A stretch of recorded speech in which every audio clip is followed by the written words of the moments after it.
Pretending to be busy is always annoying.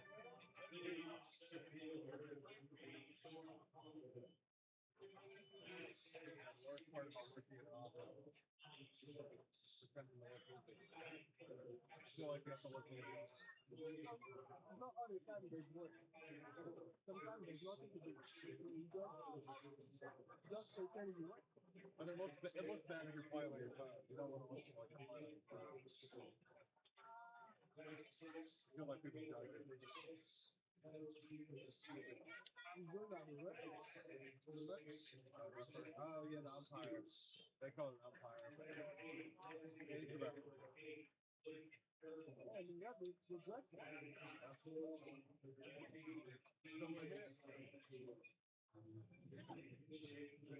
It'll be easier once the players are out there.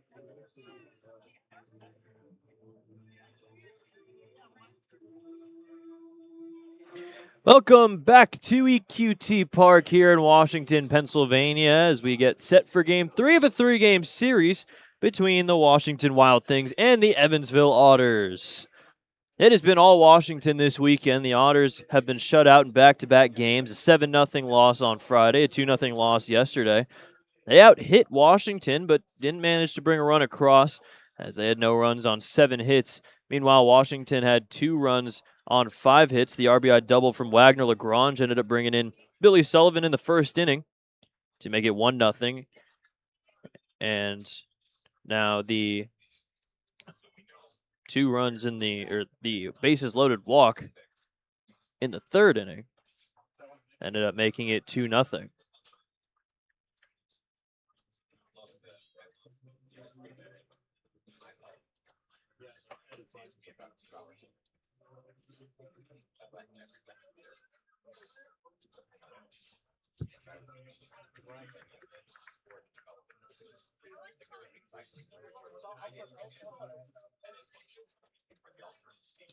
It is a very warm one today here in Washington as the Otters look to take a game of this series, avoid getting swept.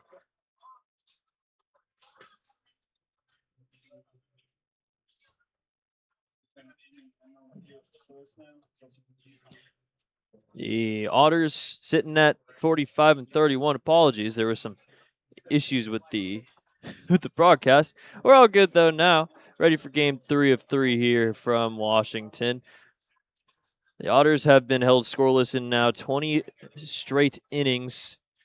They have not scored since the 6th inning back on Thursday against Joliet.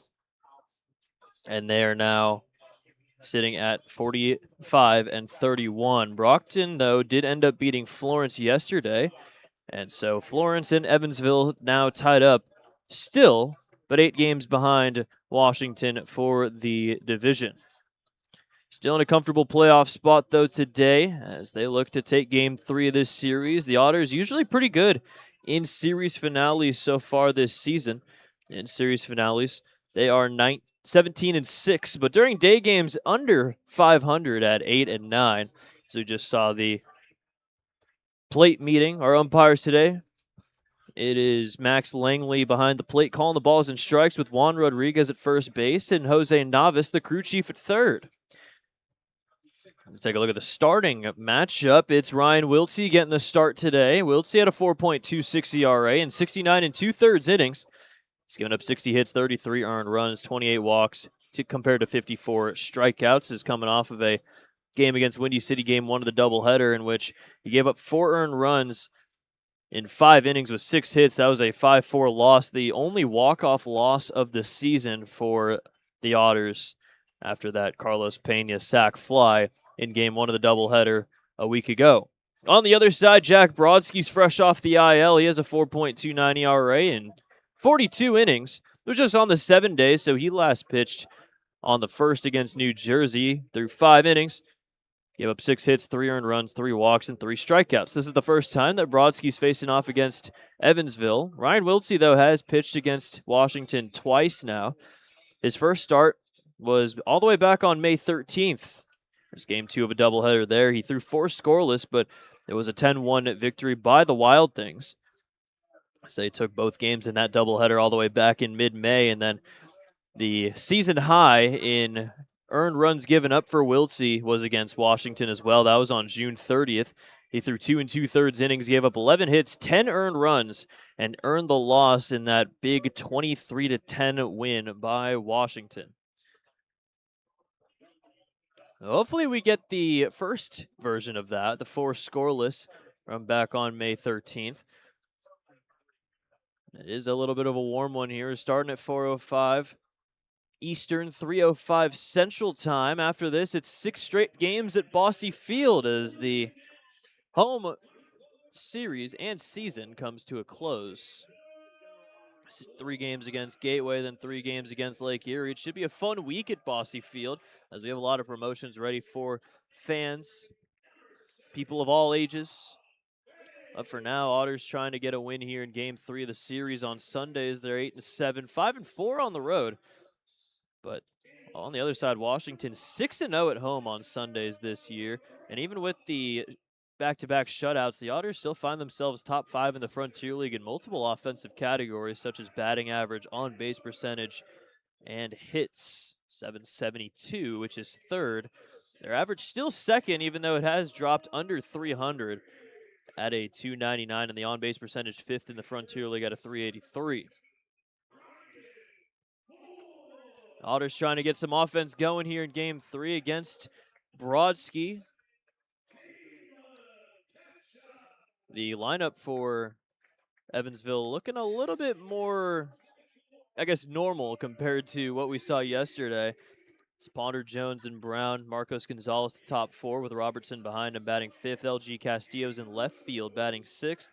Dennis Pierce at first base batting 7th. And Barthol's the DH for the first time this season batting 8th. TJ Salvaggio hits 9th against Brodsky.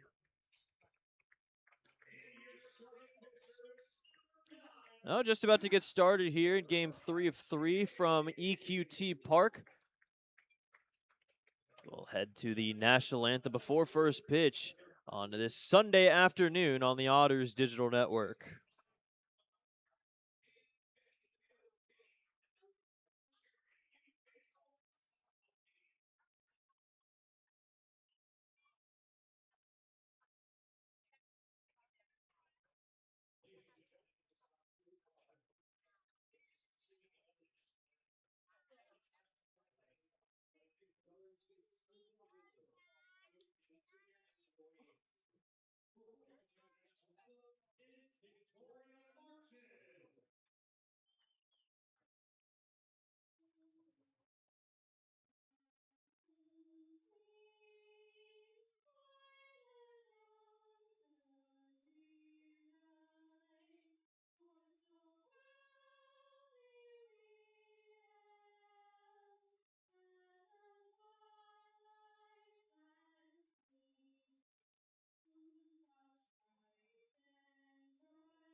Here we go. Game 3 of 3. Otters try to take a game. Washington trying to sweep Evansville out of PA.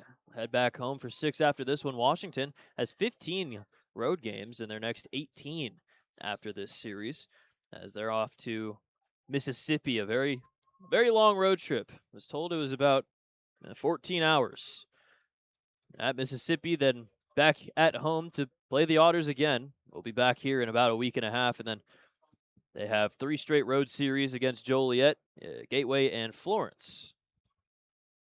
All right, talked about the batting order for Evansville. Ponder, Jones, Brown, Gonzalez, the top 4. It's the usual top 4. It's Robertson behind him, LG, Castillo, Dennis Pierce, Blake Barthol, and TJ Salvaggio.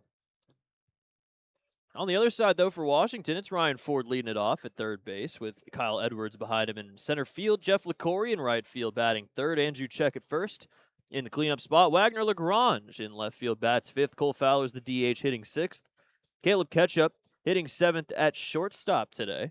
Connor Peak at second base hitting eighth. And Isaiah Quiroz, the 9-hitter, doing the catching for Brodsky. So Anthony Brocato getting the day off today, as well as Billy Sullivan and Antonio Monroy. On the other side, Chris Quitzer's on the bench. The only lefty on the bench for Evansville, Lynn Scott Dirksen and Mark Black are the righties on the bench for the Otters. Jack Brodsky has a 4.29 ERA, 42 innings pitched. A 26-year-old has 6 scoreless outings out of his 14 overall this season. Started off in the bullpen, but has now entered the starting rotation and hasn't been pitching too bad when he's been in the rotation so far. 3 earned runs in each of his last 2 starts, one against New Jersey on August 1st, one against the Brockton Rocks on July 24th, but he got placed on the 7-day after that start at New Jersey and just got activated today. First pitch at 4:07 is called ball 1 to John Ponder, and we are underway in Game 3. Yesterday was a little bit of a weird day where Ponder, Amani Jones, and Marcos Gonzalez all got the day off, as that is a liner down the right field line. That's going to get all the way into the corner. John Ponder makes his way into second base. Good start for the Otters, as Ponder has his 18th double of the year, and he's in scoring position with nobody out.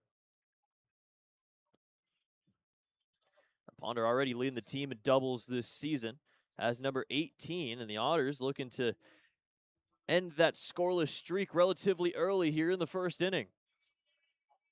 Monty Jones 0 for 4 on Friday in Game 1. Connor Peak at second base in the outfield grass. Little outside for ball 1. Otters have not scored in the first inning yet in this series. Washington has done it in both games. Scored 3 in the first on the Jeff LaCory home run back on Friday, and then had the Wagner Lagrange double yesterday to make it 1-0. 1-0 to Jones. It's going to hit the zone, and it's 1-1. Jones hitting at a 282 in game number 71. Had a lot of his family here, a lot of Pennsylvania guys on the Otters roster, and Jones from Lebanon, Pennsylvania. Not really in the area, but in the same state. Easy enough to drive here. At least the closest stadium that the Otters are going to play at from where Jones is from, as he fouls one away, and it's 1-2.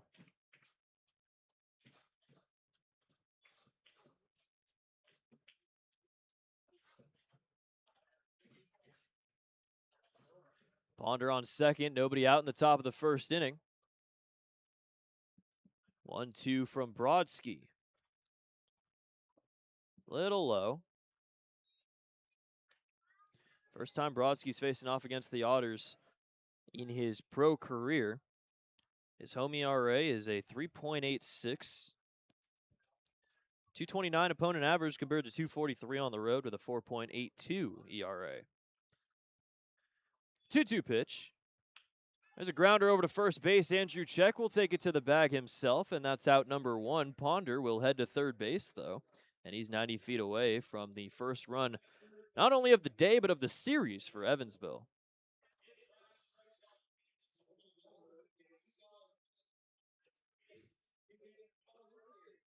Now the Otters, when they score in the first inning, 21-9 this season. Logan Brown up for the first time, coming off of a 3-for-4 day yesterday. Had almost half of the entirety of the hits. Safety squeeze dropped down in front of the plate. Ponder's going to get caught in a rundown between third and home. No tag applied. Ponder's back there safely, and Logan Brown's going to head to second base. Throw there is not in time, and now Ponder's going to head home. What is going on? Ponder avoids the tag heading back to third base and then takes home on the throw to second that went off of Logan Brown. Absolute chaos as the safety squeeze somehow works again for Logan Brown. And the Otters have a 1-0 lead.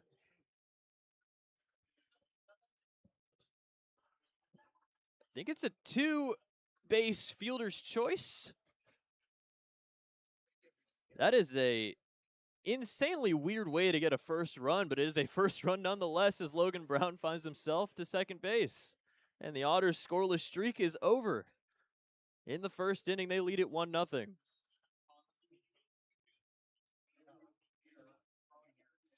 Well, even when Logan Brown's safety squeezes seem like they're not going to work in the end, they somehow find a way.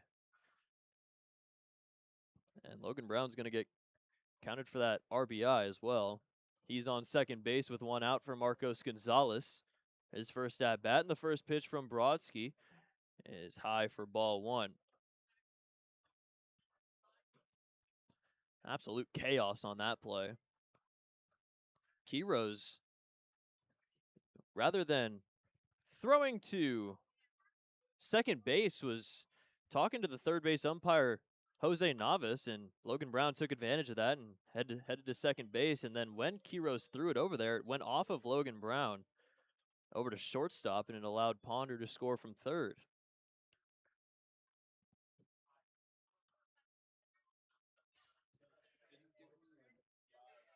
One here to Gonzalez. Fouled back to the netting, and it's 1-2. Marcos 1 for 4 on Friday with 2 strikeouts. Got the day off yesterday. On the road, he's hitting .323. 42 hits, but also 13 walks, 32 strikeouts.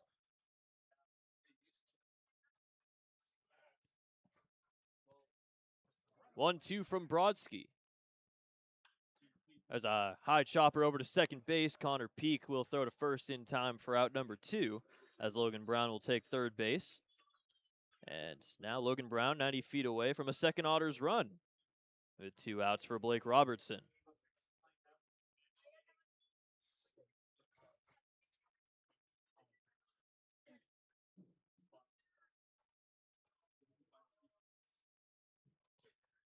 B-Rob 0 for 7 in this series with a walk and a strike. First pitch just misses outside for ball 1. So Brodsky has that run earned to him, or sorry, unearned to him because of the errant throwing.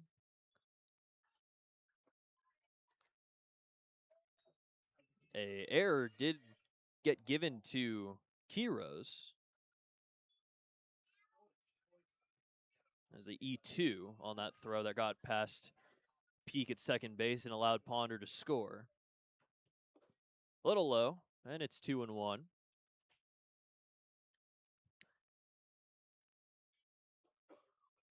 Logan Brown credited for the RBI there. Is RBI number 46 on the year for him. Big shift for Robertson again. Peak in right field. High fly ball into right field. And Peak converging on it. He'll make the catch right in front of Edwards and LaCory for out number 3. The Otters get a run across here in the first inning, and they lead it 1-0, heading to the bottom of the first on the Otters digital network.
First inning is brought to you by the Mesker Park Zoo and Botanical Gardens.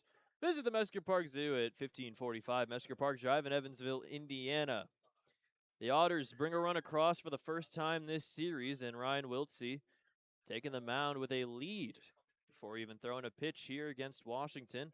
It will be Ford, Edwards, and LaCory leading off in the bottom of the first inning. Ryan Wiltsey has a 4.26 ERA in 69 2/3 innings, gave up 4 earned and 5 innings pitched back on the second against Windy City, game 1 of the doubleheader, but that was after a couple of starts in which he went 5+ scoreless. Back-to-back starts between July 18th against Windy City and July 24th against the Mud Monsters. First pitch outside for ball 1 to Ryan Ford leading off today. Ford was in the 8-hole yesterday. He had a 1-for-3 day, got moved up in the lineup, and takes ball 2 a little high.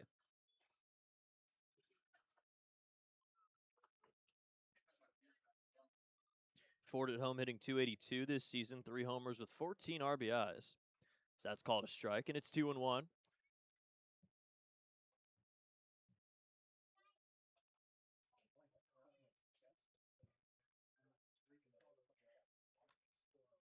A little low for ball 3. Wiltsey has 28 walks compared to 54 strikeouts. He only walked 2 in his last outing, but in the 5 scoreless against Mississippi, he walked 5. And the walks were a little bit of an issue for the Otters yesterday. There's a high fly ball into right field. Robertson back to the track. Wind might be pushing that one in as he makes the catch for out number 1. Wind blowing right to left field, so that definitely did not help Ward out as Robertson makes the catch for out number 1. 4 lefties in the lineup for Washington, all of them in the top 6. Ford, LaCory, Check, and Fowler. First pitch is called a strike to Kyle Edwards, who's hitting second today. So the 8 and 9 hitters from yesterday are now hitting 1 and 2 today. Wonder how often that happens.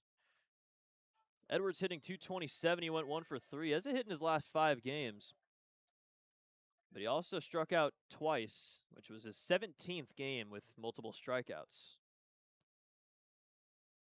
0-2 misses in the turf. With yesterday's win, Washington wins their 18th series of the season, which leads the Frontier League. 1-2. High fly ball into center field. Going back is Ponder. He's near the base of the track, and he'll make the catch for out number 2. A couple of hard hit balls for Ford and Edwards, but just didn't get the distance on either of them. That'll bring up Jeff LaCory.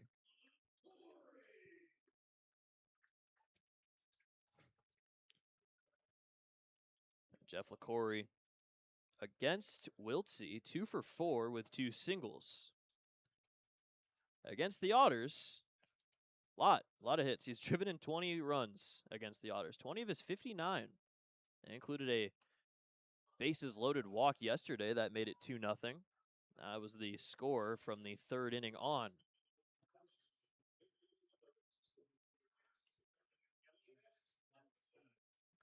First pitch fouled away. Now the 0-1 from Wiltsey is going to miss just inside for ball 1.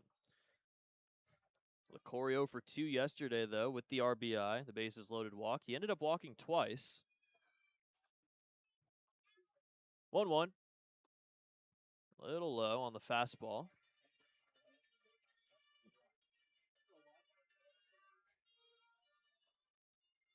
Wiltsey looking for a 1-2-3 to keep the Otters in front here. It's 1-0 in the bottom of the first inning. That one will miss inside for ball 3. Wiltsey had a 3-1 count to Ford. He ended up flying out to right field.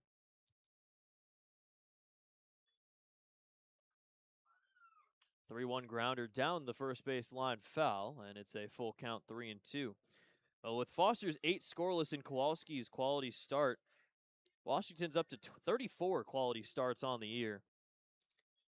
And the only 2 against Evansville have come in the last 2 games.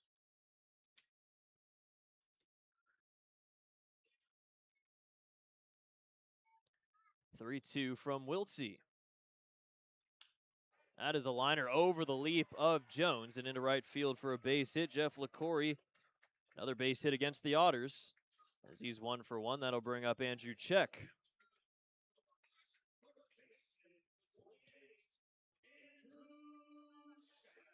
First hit of the day for Washington, and Andrew Check will step up. He's 1 for 4 with a strikeout and a walk against Wiltsey this year. Overall at home, .310 average, 16 doubles, 8 homers, and 43 RBI. Go along with 45 walks. Does walk a lot of the time, 71 of them. Leads the team. 72 strikeouts, though. Yesterday he went 1 for 3, hit his 25th double, walked and struck out. 1-0 from Wiltsey. Grounder up the middle into center field for a base hit. Back-to-back singles for LaCory and Check. Have 2 on with 2 outs now for Wagner-Lagrange.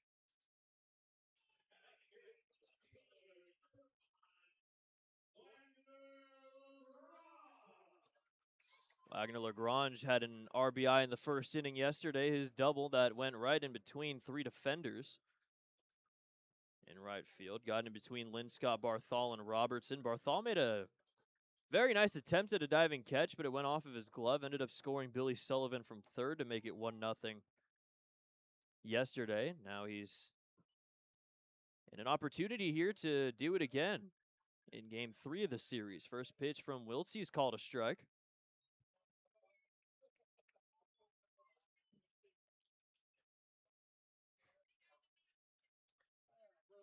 For Lagrange, that double was his first of the year. Now hitting .214 in 13 games heading into today's. Outside, and it's 1-1.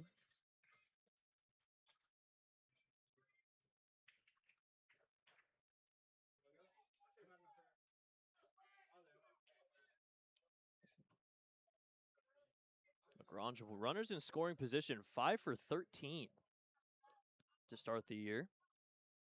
Or his year at least. Check swing over, did not go around, and it's 2-1.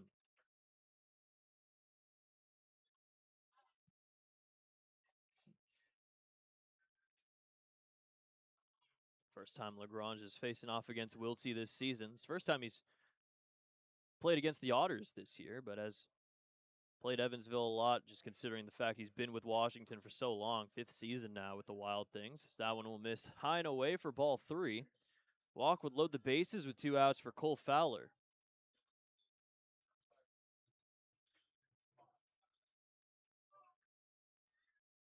Already 21 pitches for Wiltsey in this first inning. 3-1. That is just outside for ball 4. And the bases are loaded. First walk issued by Wiltsey. LaCory will head to third. Check will head to second. Lagrange will head to first. Cole Fowler, a big opportunity here to tie the game or give Washington the lead in the first inning.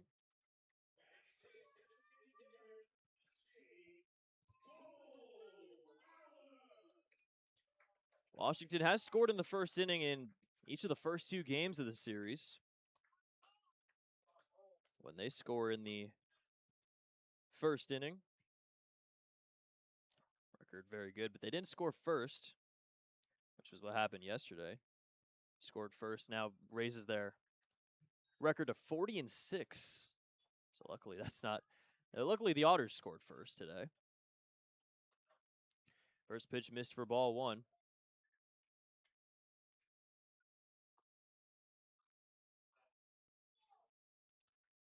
1-0 is called a strike on the lower half of the zone. Not sure the fans here really like that call, but still, strike 1 anyways. Fowler with the bases loaded is 2 for 9 this season with 3 strikeouts, hitting at a .222. 1-1. That is a little low for ball 2. Wiltsey trying not to walk a run in here. It happened yesterday with Zenko. Zenko finished with 7 walks. Only the 2 runs given up, but the Otters were unable to get anything going offensively yesterday. At least they have the lead here right now. There's a high fly ball into right field, playable for Robertson, calling everybody off, which is just Amani Jones. He'll make the catch for out number 3, and Ryan Wiltsey gets out of things with a scoreless first inning. Washington leaves the bases loaded. Otters still up by 1 as we head to the second on the Otters digital network.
The Frontier League Network, powered by HCN, is the exclusive home of every Frontier League game this year. Head to EvansvilleOtters.com to sign up today and get a front row seat to every Otters game this year, which there aren't that many left.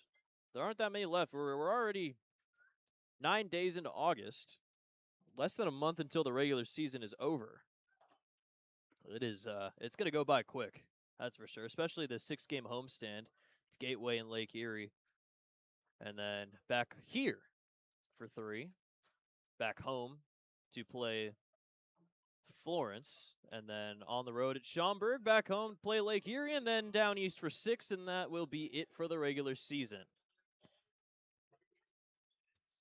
LG Castillo leading it off. It's Castillo, Pierce, and Barthol, the 6, 7, 8 guys in the lineup, against Brodsky, who's given up an unearned run already today. First pitch is high for ball 1. LG is 2 for 7 with 2 strikeouts in this series. Had a hit in each game. So that's a swing and a miss for strike 1. Hitting at a 338 now in game number 53. Had a little bit of a rough series against Joliet. See if he has a nice game here. There's an opposite field base hit into right field, and it's a good start. LG Castillo leads off the second inning with a single the other way. And he's on first with nobody out for Dennis Pierce.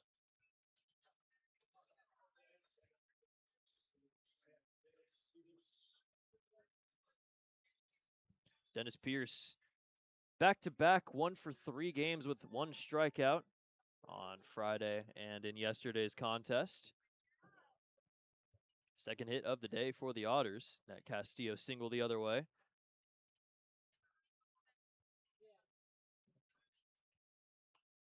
Fouled away on the first pitch. Foul ball brought to you by Heads Construction. Choose the best, never regret it. And it's 0-1. Brodsky had a 3-1 record this season. 2 of his wins came in back-to-back starts against New York on the 17th and Brockton on the 24th.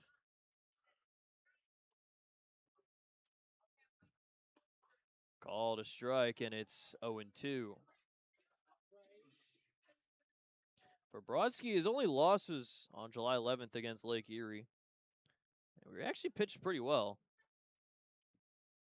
6 innings, 2 earned runs. It was a quality start, but Washington still ended up getting the L on that one. 0-2 from Brodsky. A little high and inside. Started in the bullpen this season, Brodsky did. He started his season with 4 consecutive scoreless outings of 1 inning. More over time, he was able to get more innings until he found his way into the rotation. Grounder over to short. Toss to second from Ketchup on to first. And it is a double play. 6-4-3. 2 outs with the bases empty. Brodsky, this is his 6th start this season. He's made 6 starts, 9 appearances out of the bullpen. His first start was against Windy City on June 24th. He went 3 innings, gave up 4 runs, 5 walks. Ended up getting a no decision there, but it's gotten a lot better for him since then. First pitch a little outside to Blake Barthol for ball 1.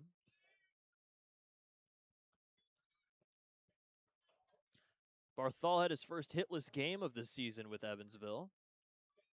0 for 4 with a strikeout yesterday. He was hitting second yesterday for the first time, and now he's DHing for the first time today.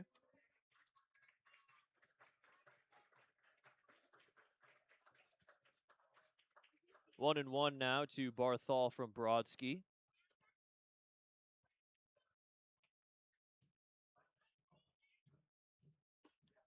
Just misses. That's 2-1. Brodsky, 26 years old. He's from Woodcliff Lake, New Jersey, a little bit west of New York City, and is very close to Patterson, New Jersey, where the New Jersey Jackals play. Called a strike, and it's 2-2.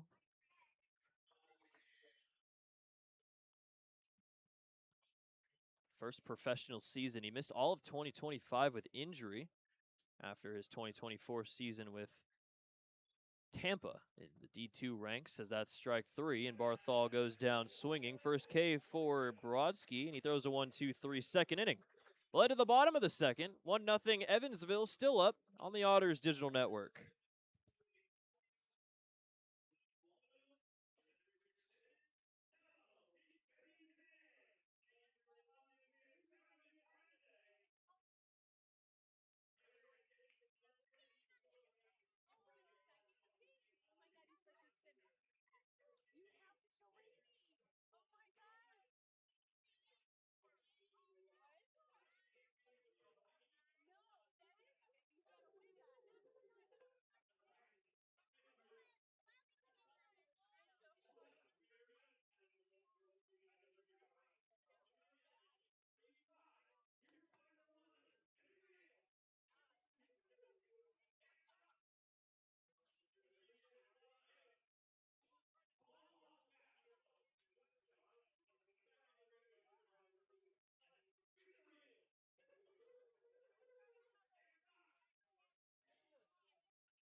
Second inning brought to you by J.E. Shekel Armor Protection. Founded in 1978, J.E. Shekel is the Tri-State's premier residential, commercial, industrial service and construction company.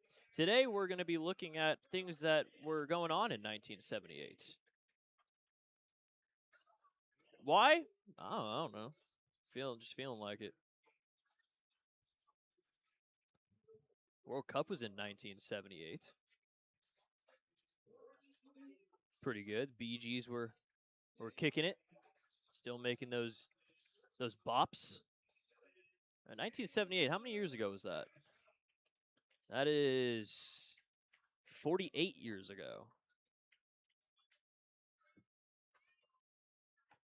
First pitch is outside for ball 1. So the leadoff man, Ketchup. It's Ketchup, Peak, and Quiroz, the bottom 3 in the order.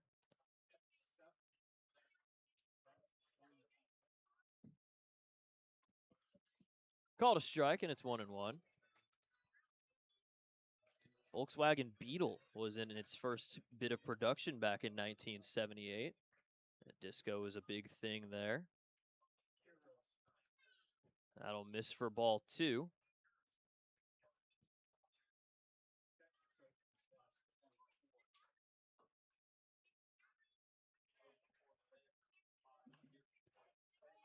Fly ball is going to get out of play.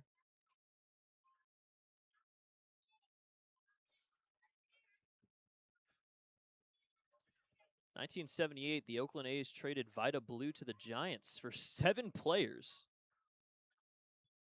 7 players.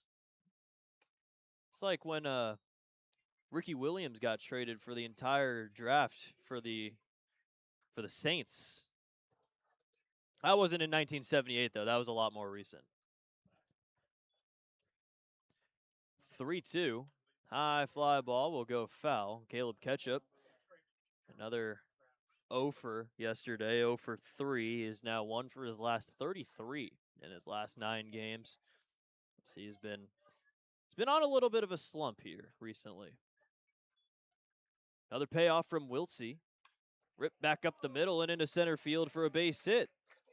That could be a slump buster for Ketchup as he'll head to first. Leadoff single to start the bottom of the second inning.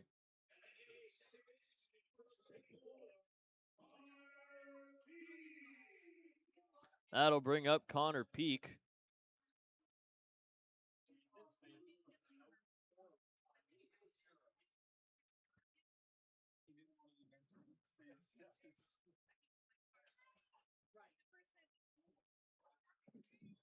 Runner goes first pitch. And no throw, as Ketchup will take second base. Didn't even really need a dive into second base, but he did anyways. Ketchup leading the team in stolen bases. That's number 27. He's now 27 of 36. Haven't seen too many stolen base attempts in this series between either side.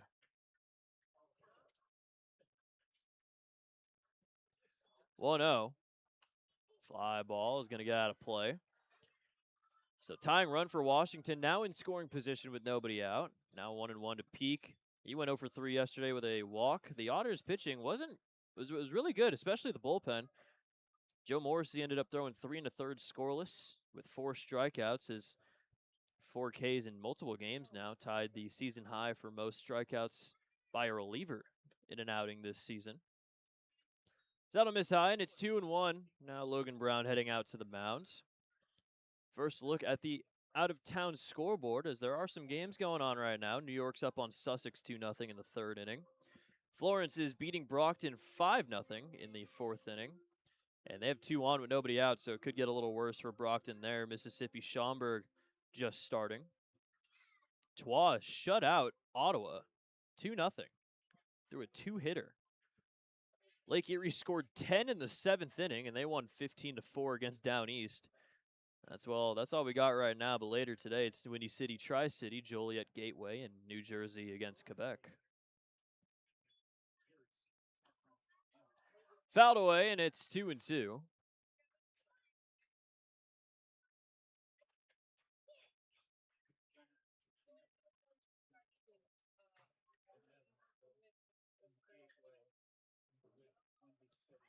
Runner on second here with nobody out, and a 1-0 Otters lead. 2-2. That just misses outside for ball 3. And it's a full count. Already 1 walk for Wiltsey. That was to Lagrange. He didn't end up coming around to score, though. No strikeouts quite yet.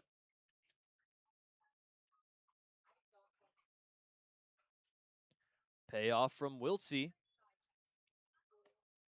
That will miss outside for ball 4. First 2 reach here to start the bottom of the second for Washington.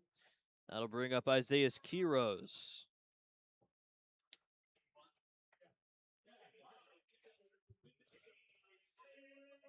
It seems as though Dennis Pierce already expecting the bunt. He's already on the infield grass over at first base.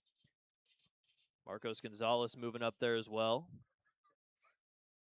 He's heading at 138, Quiroz is, and now his 50th game. But he went 1 for 3 with a double on Friday. Got the day off yesterday with Billy Sullivan catching. Shows the bunt, drops it down, over to Gonzalez. His throw to first is in time for out number 1. A successful sac bunt for Quiroz as Ketchup will head to third. Peak will head to second. And it's back to the top of the order and Ryan Ford.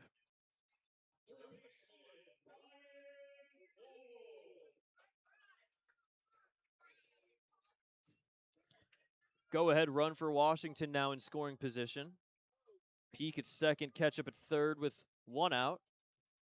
Ryan Ford did fly out to deep right field in his first at-bat. He does that again, and a run will come in, Ketchup from third.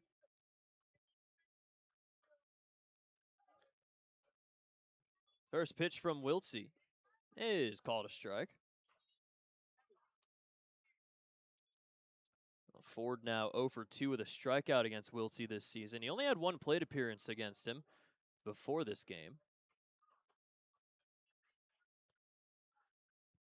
0-1. Little outside.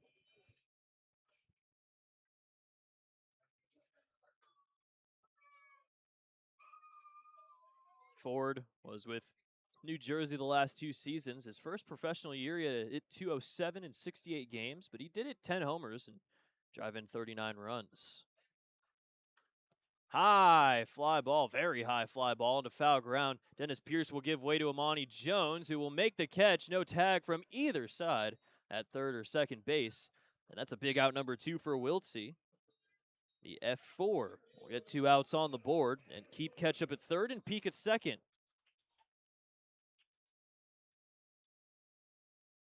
That is now 2 hits by Ford that have gone a mile into the air. Luckily, Amani Jones was able to track it down. Had to fight the sun a little bit to make that catch.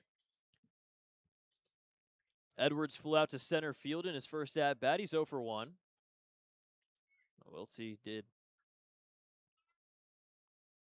the hardest part, but still has to get out number 3. First pitch, grounder to third. Marcos Gonzalez throw across the diamond to first in time, and Ryan Wiltsey escapes the jam. Second and third with 1 out, and Wiltsey gets Ford to pop out in a foul ground to second base, and then induces a grounder to third to keep Washington off the board. 1-0 Evansville heading to the third on the Otters digital network.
Top of the third inning. 1-0 Otters have the lead. It's TJ Salvaggio leading it off, then Ponder and Jones, 9-1-2 against Brodsky. Otters got 1 run on what can only be described as a chaotic play, to say the least. People that weren't here for that one, it was a safety squeeze attempt by Logan Brown. They got Ponder in a rundown. He escaped the rundown. Logan Brown was trying to head to second, and the throw got away and allowed Ponder to score from third. One of the weirdest plays we've seen all year, that's for sure. First pitch missed for ball 1 to Salvaggio, and now the 1-0 from Brodsky is grounded down the third base line foul. When leading off an inning this season, Salvaggio hitting at a .250, 11 for 44, but does have 2 homers.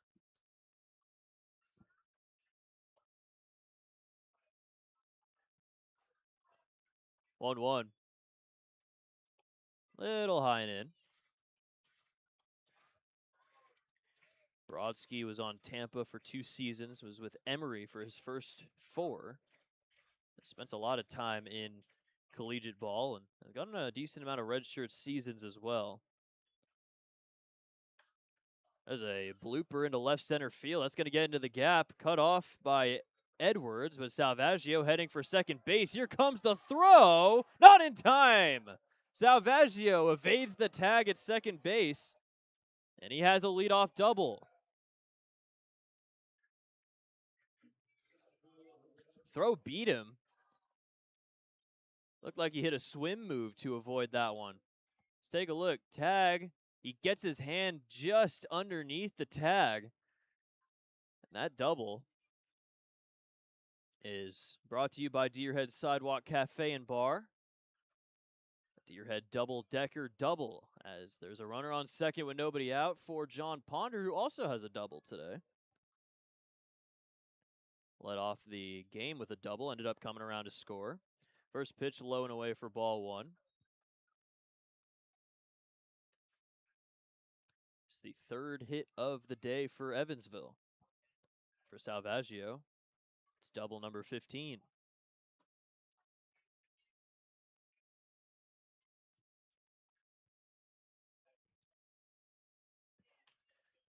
Grounder over to third. Salvaggio will stay at second base. The throw to first is in time, and that's out number one.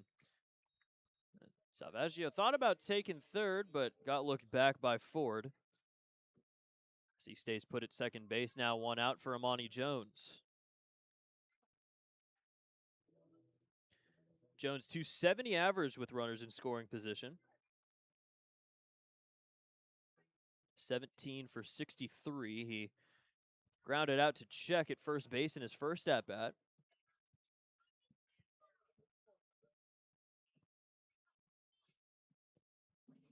First pitch from Brodsky. That's a liner into right field for a base hit. Salvaggio heads to third. He'll stop there. Amani Jones, his first hit of the day, fourth for the Otters, and runners are at the corners with one out for Logan Brown. Runner at third with one out. Are we going to see another safety squeeze attempt? Now, usually it happens with Ponder at third, but Salvaggio is very fast. He does have a lot of good speed. We'll see what happens. See if they want to do that again. Maybe we'll see some more chaos on the base paths like we saw with Ponder. He'll show bunt, pull it back, and it's called ball one.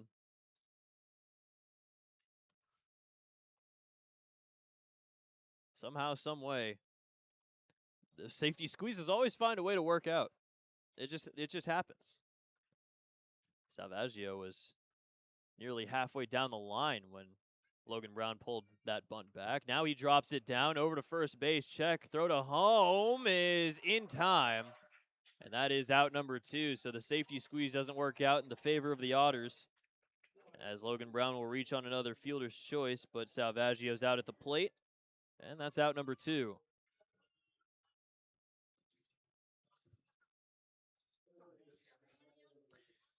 Well, it can't work every time, and Andrew Check was ready for that bunt to get dropped down. He throws it to Quiroz, and Quiroz applies the tag. So Monty Jones now at second base with Logan Brown at first with two outs for Marcos Gonzalez.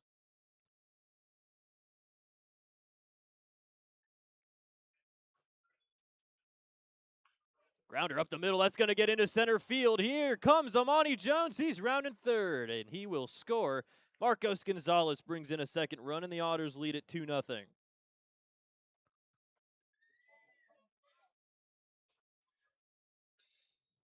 More two-out hitting for Evansville as they have a 2-0 lead here in the third inning. Marcos Gonzalez bringing in another run. RBI number 54.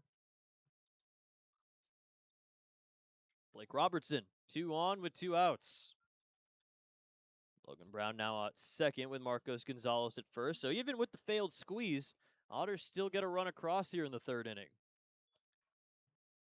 First pitch, curveball, is going to miss high for ball one. That run is earned to Brodsky.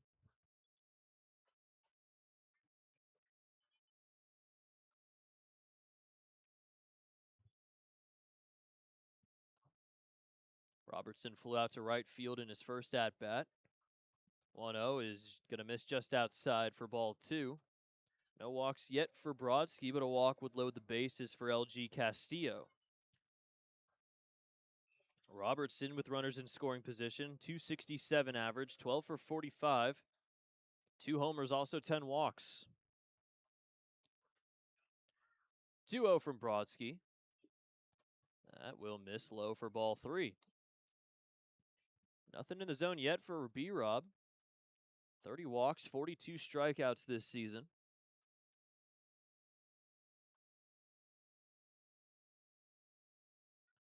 3-0 from Brodsky as he takes a look back to second, kicks and deals, a strike right down the middle. Taken all the way was Robertson, and it's 3-1. Robertson, one of the 5 players on the Otters with 20-plus 2-out RBIs this year. LG Castillo in the lead still with 24. So if they can get it to him, possibility for him to extend that team lead. 3-1. Will miss for ball 4. And the first walk issued by Brodsky will load the bases for LG with 2 outs.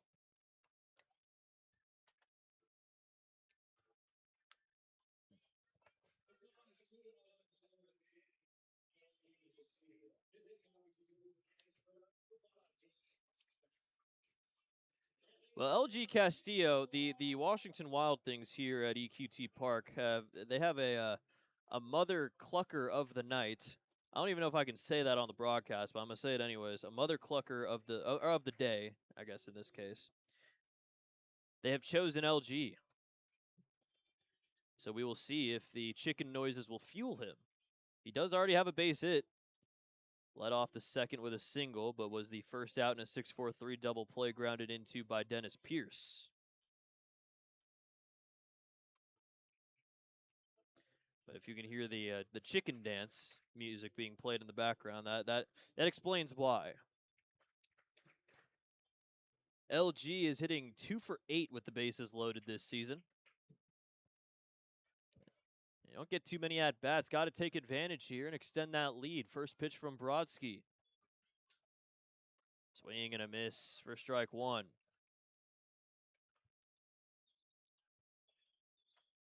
Only 2 grand slams this season from the Otters. Castillo has 9 homers.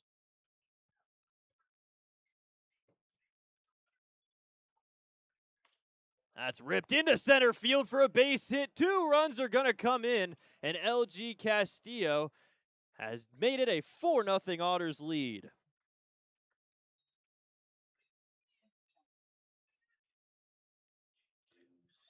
Well, this is night and day offensively compared to the last 2. As LG brings in 2 more. RBIs number 46 and 47 for him, and a 3 spot here in the 3rd as the Otters have a 4-0 advantage.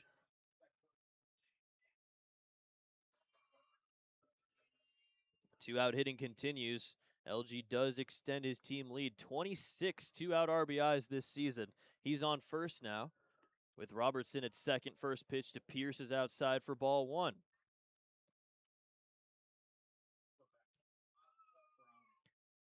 So after no runs in the first 2 games, the Otters have 4 here in 2 2/3 along with 6 hits.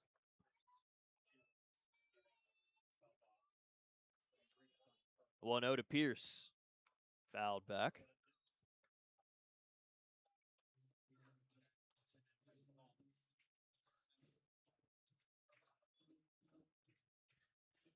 First 2 outs recorded relatively quickly, but the last 5 Otters have reached base, and 3 of them have scored.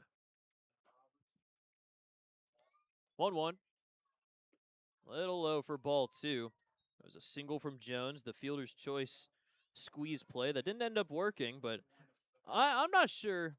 I'm not sure the Otters really care about that at this point. It did manage to still bring in 3 runs. Another single from Gonzalez, a walk to Robertson, and then the LG Castillo 2-run hit is where we stand now. 2-1 to Pierce is fouled away off to the right side.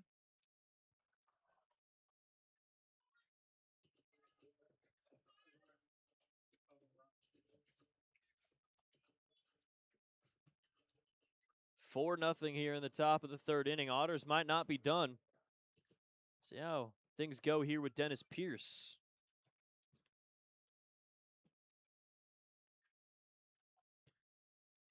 2-2.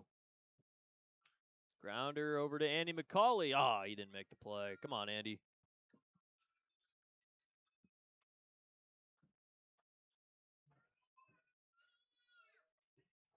Feel as though Andy McCauley is never really in the coach's box. He's always very wide of it. The coaching box is a suggestion. 2-2 will miss for ball 3.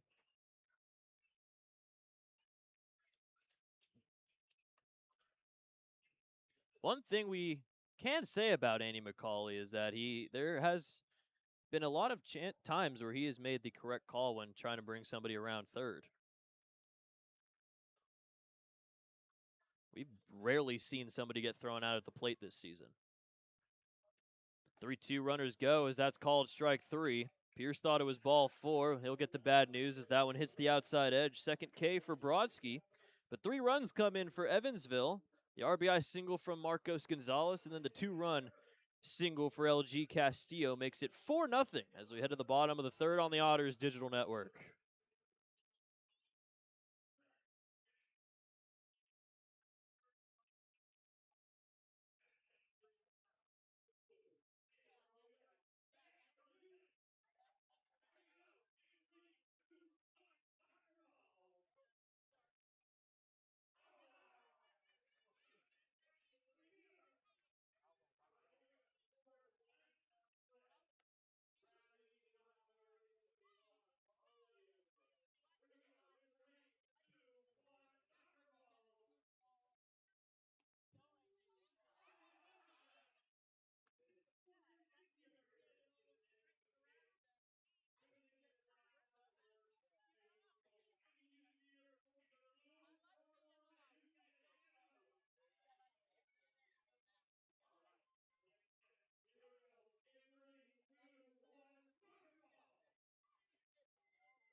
Third inning is brought to you by Precision Pest and Wildlife. Every great team brings precision to the field.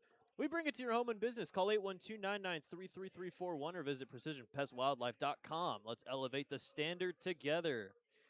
Well, speaking of 812, on Wednesday at Bosse Field, it's 812 night, where we'll have baseball bingo as well as the normal Wednesday practices. 50% off boneless wings, $2 GA tickets, plus fees. Don't forget about the fees. Okay, don't forget about the fees. Tuesday, $2 Tuesday. Everything well, not everything $2. Hot dogs, popcorn, water, and the Busch Light drafts for $2. Thursday, it's college night as well as Bark in the Park. If you bring your dog, you get a free dog bandana. Going to the first 500 fans as well as Thirsty Thursday. Should be a good one. We're also auctioning away the Beersy jerseys that we've seen all season. First pitch is high for ball 1. Friday, we're giving away an Andy McCauley bobblehead to the first 500 fans. That's going to be a fun one. Love at the ballpark is what we're calling it. That's going to be it's going to be one heck of a day at Bosse Field. First responders night is Saturday. So we're auctioning away the Flag Day jerseys as the first responders get free general admission entry with the ID showing as well. Ripped into right field by LaCory, and he's 2 for 2 today. Then Sunday, we got the Sunday Family Sunday, where dogs are also welcome. That's a 12:35 start. Like I said before, a lot of cool things going on at Bosse Field this week, so make sure you pull up and catch a home game before we run out of them. As mentioned before, the end of the regular season is nigh. LaCory on first, Andrew Check up for the second time. He has a single as well. First pitch is high for ball 1.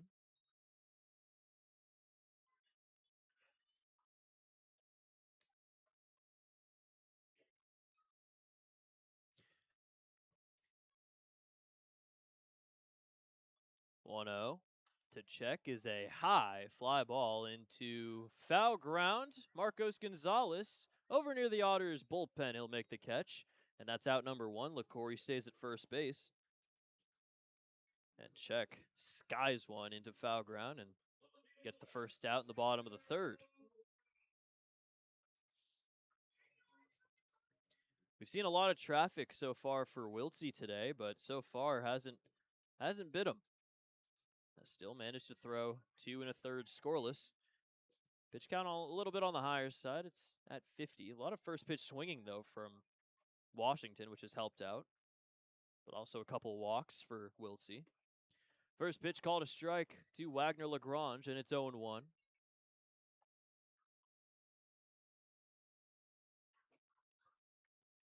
Lagrange, a recipient of one of the 2 walks, ended up loading the bases with 2 outs, but Cole Fowler flew out to end that frame. Little outside, and it's 1-1.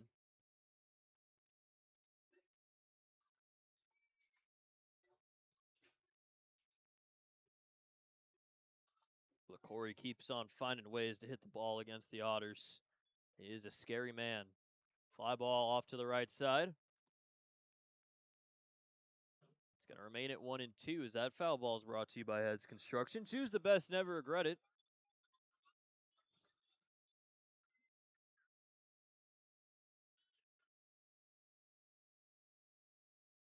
Another 1-2 here from Wiltsey with LaCorey on first and 1 out. In the turf, good scoop from Logan Brown to stop an advancement, and it's 2-2. Otters up 4-0 here in the bottom of the 3rd inning. 1 run in the first, 3 in the top of the 3rd.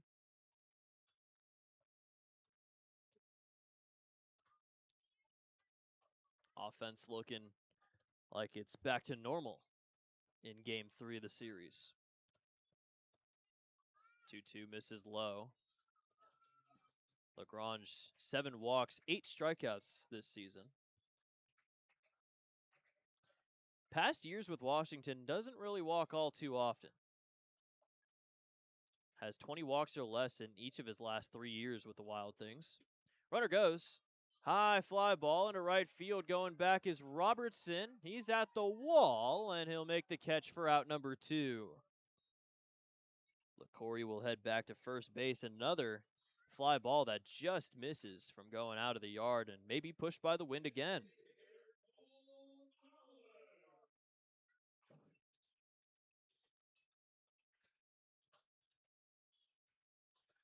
Take a look right at the warning track. Robertson makes the catch. We saw Ryan Ford hit one pretty much to that same spot to lead off the bottom of the 1st inning. There's a fly ball into right field. Backing up is Robertson, and he'll make the catch for out number 3. So B-Rob getting some action out there in right field. Ryan Wiltsey gives up the leadoff single to LaCorey and then retires the next 3. We'll head to the 4th inning. Otters up 4-0 on the Otters Digital Network.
Top of the 4th inning. Otters up 4-0. They have 4 runs on 6 hits.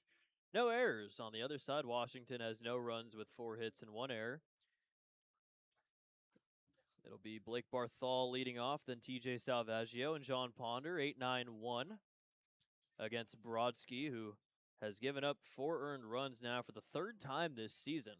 The other 2, he gave up 4 in his first start of the year against Windy City back on June 24th. The other time was season high. He gave up 6 earned on July 5th against Schaumburg. First pitch fouled away over to the netting right above the on-deck circle for Evansville. Barthol has a strikeout so far. 2 strikeouts for Brodsky today. 1 walk. It's been the hits that have been the big issue for him. That's called a strike, and it's 0-2. Brodsky 3 innings, but 52 pitches, even though he's given up the 4 earned runs. Season high pitch count is 107. So that one's outside for ball 1. It's when he went 7 innings against Brockton back on the 24th. Gave up 3 earned runs, walked 3, struck out 4. He gave up 2 homers. It's the only time he's given up multiple homers in a game. Opposite field fly ball into left field. After it is Lagrange, and he'll make the catch running out of fair territory for out number 1.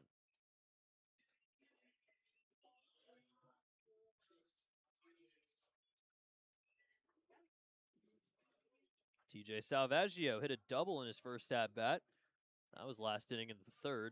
Ended up getting out at home after the safety squeeze went awry for Logan Brown. Luckily, the Otters ended up still bringing in 3 runs that inning. First pitch curveball misses. Brodsky was on the 2024 National Championship team with Tampa, the D2 National Championship team. They're the first team to three-peat the D2 title after winning this year as well. But Brodsky was a part of that first team. He did only pitch 3 1/3 innings, though, through 5 games.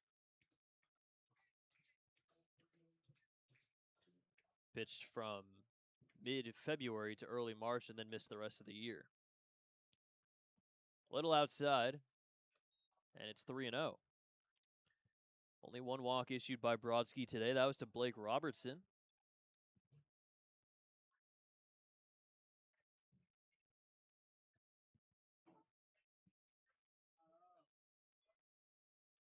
.30 is called a strike. Season high in walks for Brodsky is 5. He's done that twice. Both his season highs in earned runs were also his season high in walks.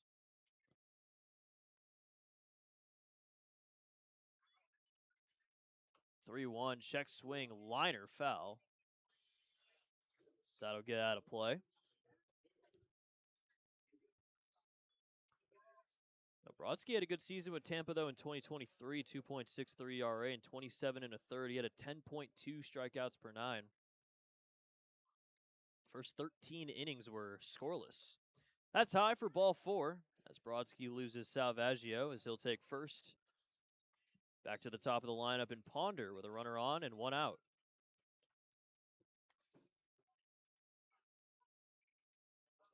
Salvaggio reaches for the 2nd time today. Ponder has a double in the 1st inning, came around to score, and then a grounder to 3rd in the 3rd.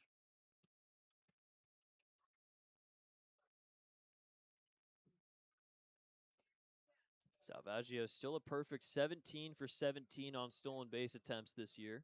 Bunt show, dropped down the 3rd base line. Fair, it's bobbled at 3rd by Ford, and everyone's safe. So,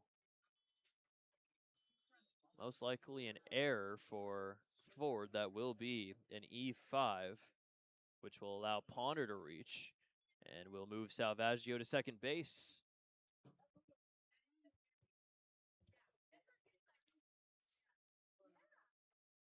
Ponder going for a little bit of a sneak attack there on the bunt, and pays off.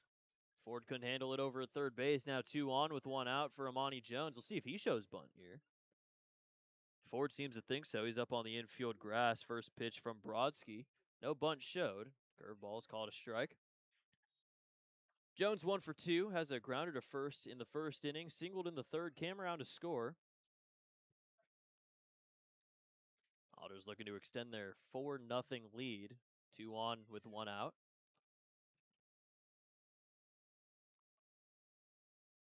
The 0-1. Little low. Seems as though the Otters are going to need this one to stay tied with Florence. They're up 9-0 in the 5th inning. After scoring 4 more runs in the top of the 4th. It's been a weekend where when the Otters lose, Florence loses. When the Otters are winning, Florence is winning. Nobody can get ahead of the other. The 1-1 from Brodsky. A little high. Brodsky's best season with Emory in his 4. He had a 3.75 ERA in 24 innings with Emory in the shortened 2020 season. It was an all-conference selection then.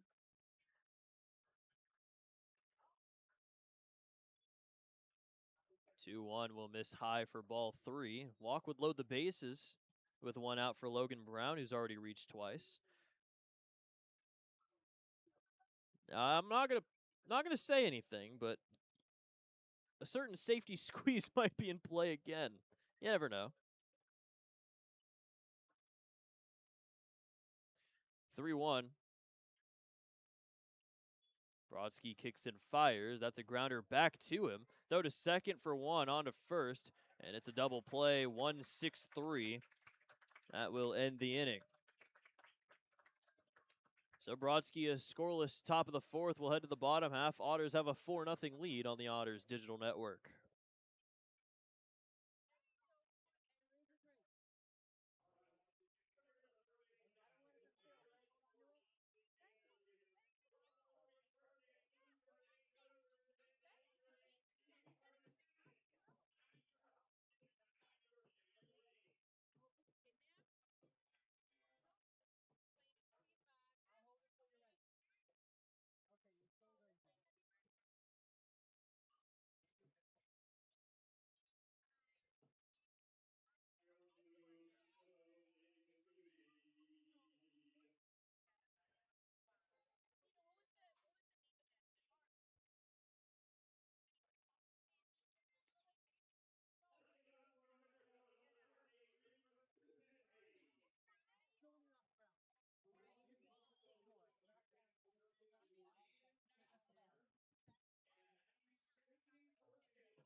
Fourth innings brought to you by Sheet Metal Workers Local 20. For 138 years, Sheet Metal Workers have led the way in sheet metal industries like heating and air, architectural, industrial, and more.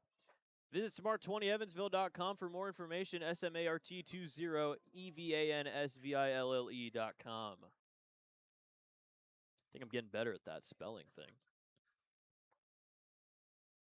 And no, we are not going to look up what happened 138 years ago because that is a long time. Ketchup Pete Kiros leading off, bottom 3 in the order against Wiltsey, who's thrown 4 scoreless innings. He's looking a lot like the Wiltsey start from May 13th compared to the one from June 30th, which is a very good sign. Wiltsey has just had a very good stretch over the past few weeks. First pitch a little high to Caleb Ketchup for ball 1. Ketchup got his first hit in a while back in the 2nd inning, led off. Ended up reaching 3rd, but didn't come around to score. Called a strike, and it's 1-1. Caleb Ketchup, 15th round draft pick back in 2023 by the Angels. Played 239 games with them between 2023 and 2026. So that one's high for ball 2.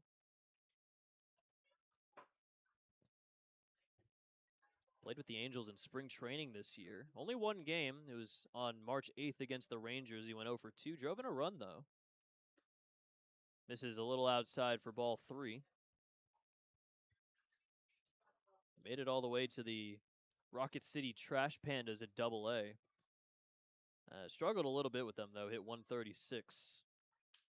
Grounder to 3rd. Backs up Gonzalez. Long throw across the diamond on a hop to first is in time for out number 1.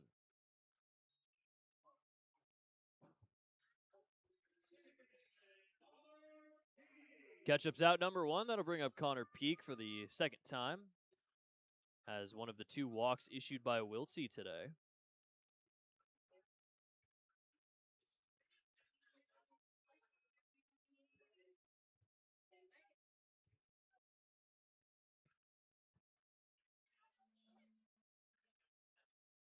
First pitch is going to miss. Peak hit .355 at Georgetown this season, all Big East second team selection.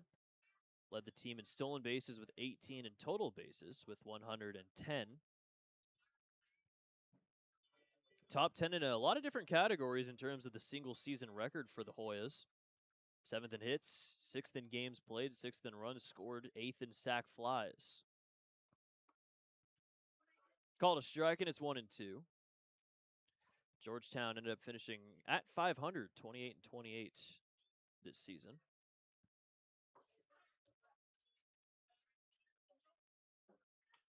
Grounder back to Wiltsey. He'll flip on to first in time, and that's out number 2. 5 straight retired by Wiltsey. Bottom of the order now, Isaiah Quiroz had a sac bunt that moved Caleb Ketchup to third, and Connor Peak to second in the second inning. Neither of them, though, came around to score.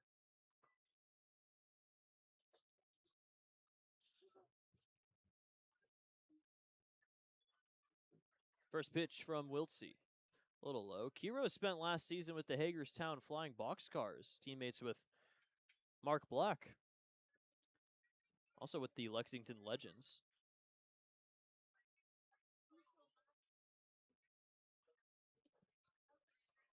2-0.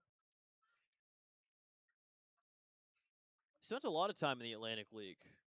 All the way back from 2023. He was with Southern Maryland for a couple years before 2025, spending it with Hagerstown and Lexington. Weird spin on that one as it's a grounder to first. Pierce will toss to Wiltsey for out number 3. 1-2-3, 4th inning for Wiltsey on 3 groundouts as we'll head to the 5th inning. Otters up 4-0 on the Otters Digital Network.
Top of the 5th inning, 4-0 Evansville as they look to give Washington their first loss at home on a Sunday this season.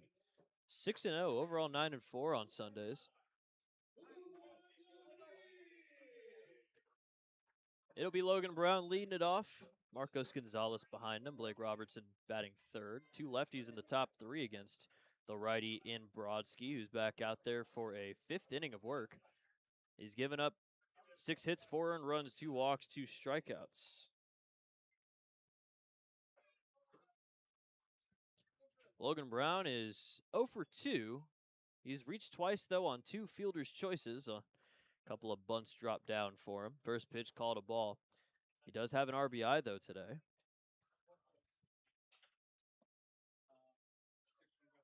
Ryan Wiltsey, 4 innings, 4 hits, no earned runs, 2 walks, no strikeouts. Inside, and that's ball 2.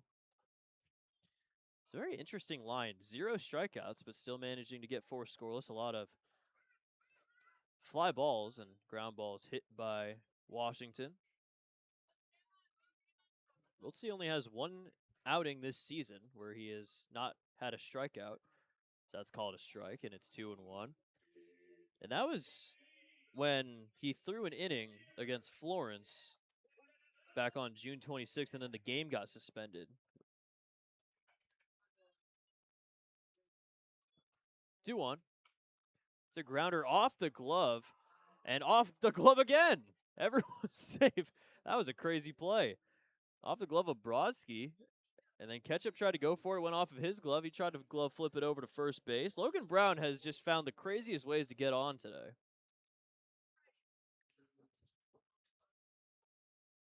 Off 1 glove, off 2 gloves, and Ketchup flips it over to first, but Logan Brown gets there safely.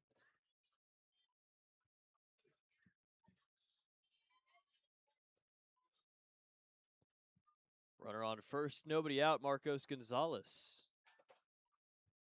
First pitch from Brodsky. There's a grounder over to shortstop, Ketchup to second for 1, peak to first, another double play hit into by Evansville. Second in 2 innings. And first 2 outs recorded here in the top of the 5th.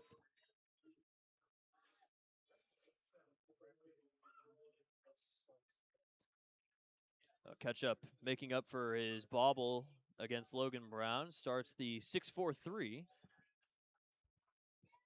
A lot of double plays for everybody this week.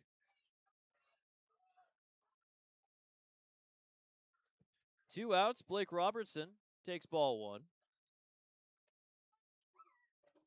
I've said double play more times this week than I have my entire life. Robertson is 0 for 1, a fly out to right field and a walk. Called a strike, and it's 1-1.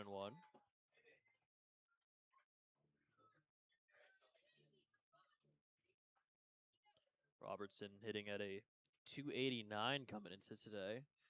Coming into the series, it was over 300, but so far he's gone 0 for 8. Curveball hits the zone, and it's 1-2.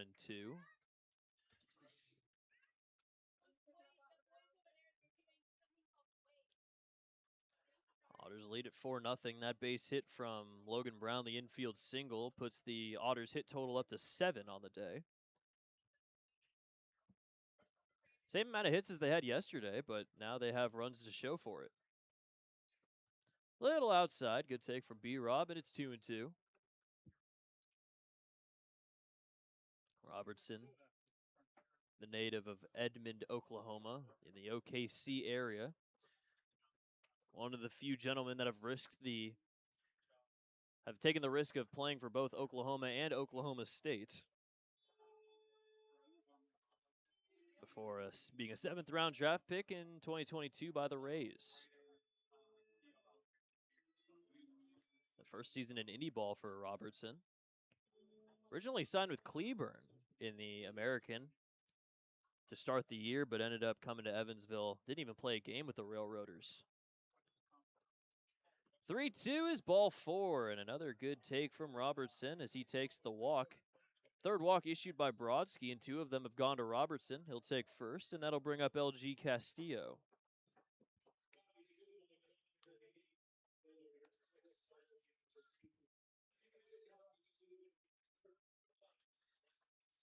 I don't know if this Mother Clucker thing is working. Castillo's 2 for 2 with 2 RBIs today. Robertson on first. The first pitch from Brodsky. There's a ground ball over to short. Ketchup on the run. Throw across to first is in time. Check. Barely able to stay on the bag there as that's out number 3. Couple of base runners allowed by Brodsky, but a scoreless 5th nonetheless. We're halfway home. Evansville still up 4-0 on the Otters digital network.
Fifth inning is brought to you by Buffalo Wild Wings, bottomless apps. They do indeed have them. Dine in only. Visit either Evansville locations, 5405 Pearl Drive or 715 North Green River Road for details. You know, I do the reads so much for Buffalo Wild Wings, I didn't actually realize bottomless apps is a really good deal. Ryan Wiltsey is pitching the ball very well today for scoreless as he'll face off against the top three in the order, Ryan Ford, Kyle Edwards, and Jeff LaCory, to start the bottom of the fifth inning.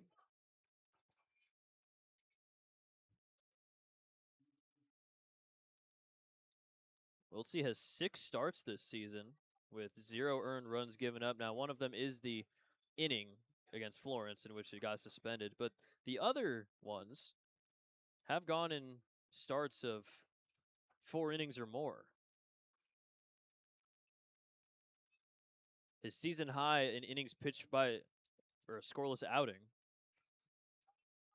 was all the way back on May 21st against Gateway, where he threw 6 scoreless. That was the 1-0 win in which Victor Castillo and Tate Wargo dropped those 2 pop-ups back-to-back to give the Otters a walk-off win. Ended up shutting out Gateway in back-to-back games. And hopefully that happens this week. Otters playing Gateway Tuesday through Thursday at Bosse Field. Otters undefeated at home against Gateway at 3-0 this season. Haven't played Lake Erie at home yet. Play them twice this weekend, or this next weekend at Bosse Field, and then the last home series of the regular season are against the Crushers as well. Ryan Ford is 0 for 2 with 2 flyouts. First pitch called a strike. Flew out to deep right field over to Robertson, then into foul ground to Amani Jones. 0-1, curveball will miss high. We'll see the Fresno native was with Fresno City College for a season, then was with St. Mary's. 2025, he had a 6.38 ERA and 72 innings with Evansville. Against Washington last season, he threw 13 1/3 innings, gave up 11 earned runs, 17 hits, 6 strikeouts, and 8 walks. Little low, and it's 2-2. It's also with Evansville in 2024. He had a 4.5 ERA and 40 innings. He's technically the longest tenured Evansville Otter actively. As that is called strike 3, and Ryan Ford goes down looking. First strikeout for Wiltsey. And there's 1 out to lead off the bottom of the 5th inning.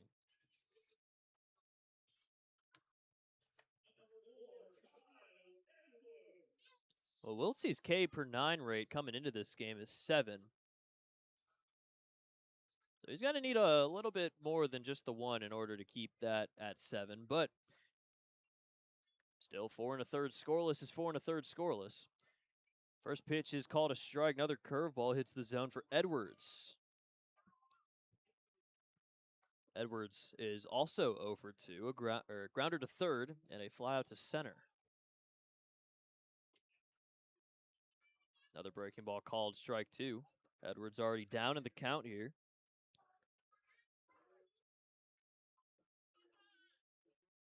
I think the key so far for Wiltsey has been to keep Ford and Edwards off the base paths, as little people on base as possible for Jeff LaCory.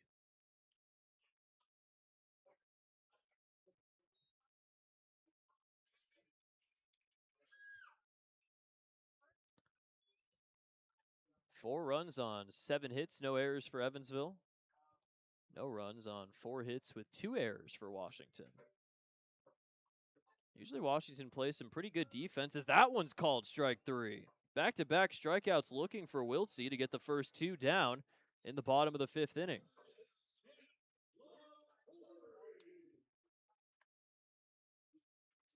Pitch positioned perfectly to get that strike 3 call.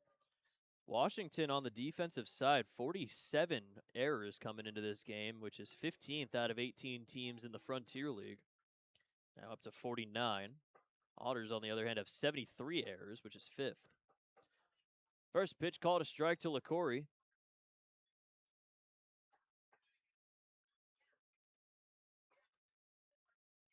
Two for two singles for him today. Curveball misses.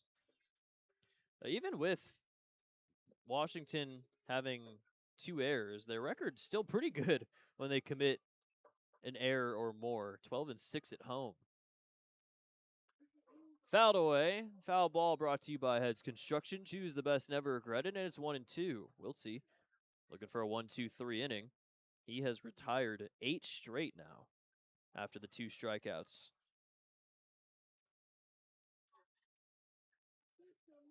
Wiltsey kicks and fires the 1-2. Check swing, and yes, he did go around. Wiltsey strikes out the side in the 5th inning. Had no strikeouts through the first 4, and now he's up to 3 quickly as we'll head to the 6th inning. Otters still up by 4 on the Otters digital network.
We have a pitching change here at EQT Park in Washington, Pennsylvania. Brandon Noriega's into the game. Jack Brodsky's day is done. He finishes with 5 innings, 7 hits, 4 earned runs, 3 walks, and 2 strikeouts. He is the pitcher of record here, would get the loss if this score holds. Wiltsey in line for his 6th win of the season, as he has gone 5 scoreless now against a good Washington offense. We've seen Noriega before, but not in a Wild Things uniform. We saw him when he was with the Lake Erie Crushers. First pitch called a strike to Dennis Pierce. Pierce, Barthol, and Salvaggio, the bottom 3 leading off in the top of the 6th inning. Noriega was with Lake Erie for the first part of the season, ended up getting released on July 20th, and then signed with Washington 8 days later. So this is only his 4th outing with the Wild Things this season.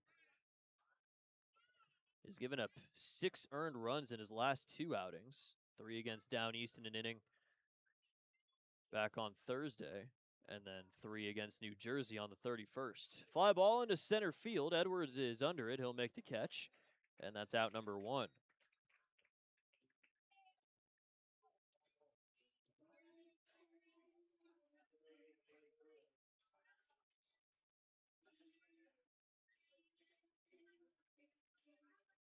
Noriega, though, has faced off against the Otters twice this season. It was back in June when the Otters went to Forefront Field. June 9th, he gave up an earned run in an inning of work. Then on the 11th, a scoreless inning with a walk. First pitch called a strike to Barthol. He has 15 scoreless outings this season. He was also with the Hagerstown Flying Boxcars last season, like Mark Black and Isaiah Quiroz. Grounder over to second base. Shallow right field for Peak as he'll throw to first in time for out number 2.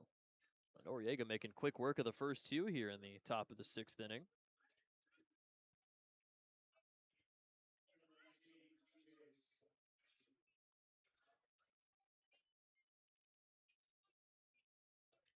Bottom of the order, TJ Salvaggio has reached twice today.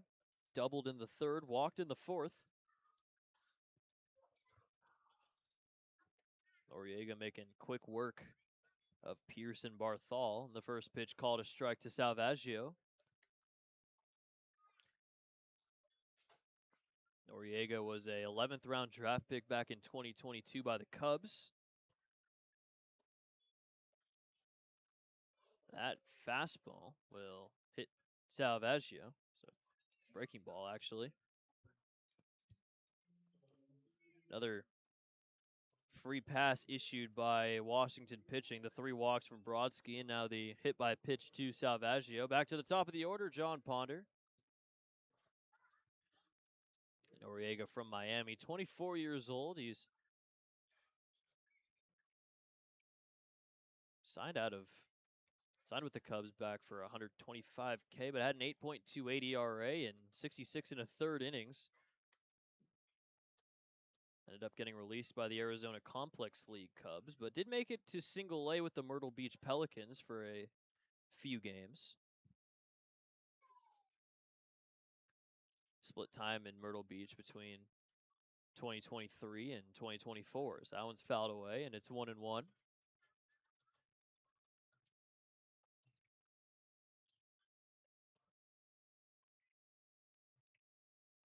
Runner on first here with 2 outs and a 1-1 to Ponder, who's 1 for 3. They reach on an error in the 4th inning. Attempted a bunt. It got bobbled at third by Ryan Ford. Pop fly into shallow left field. That'll drop in for a base hit, and John Ponder has a 2-hit day. That one just sneaking in between Ketchup and Lagrange in left, and 2 are on here with 2 outs now for Amani Jones.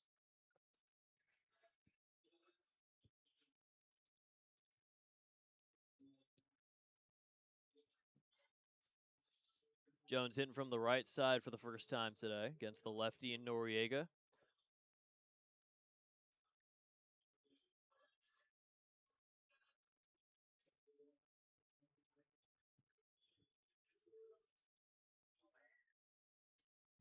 Jones 1 for 3.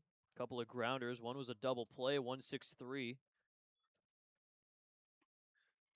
Between Brodsky, Ketchup, and Check. First pitch called a strike. In the middle of that, though, he had a single in the 3rd and came around to score the 2nd of 4 Otters runs.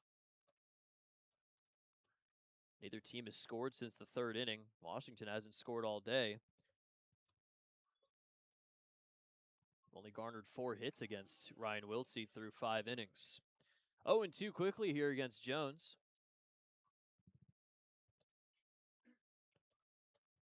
Hagerstown last season for Noriega, he had a 6.66 ERA in 54 innings.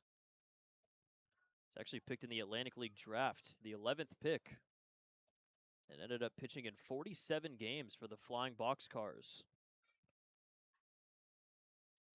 0-2. Grounder over to third base. Ford will tag third, and that is out number 3. Scoreless inning out of the pen for Noriega. We'll head to the bottom of the 6th inning. 4-0 Evansville on the Otters Digital Network.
Sixth inning brought to you by United Fidelity Bank, the experience you need and the service you deserve since 1914. Ryan Wiltsey has thrown 5 scoreless innings and is now looking for the quality start here in the bottom of the 6th inning. Otters have a 4-0 lead. They have 4 runs on 8 hits.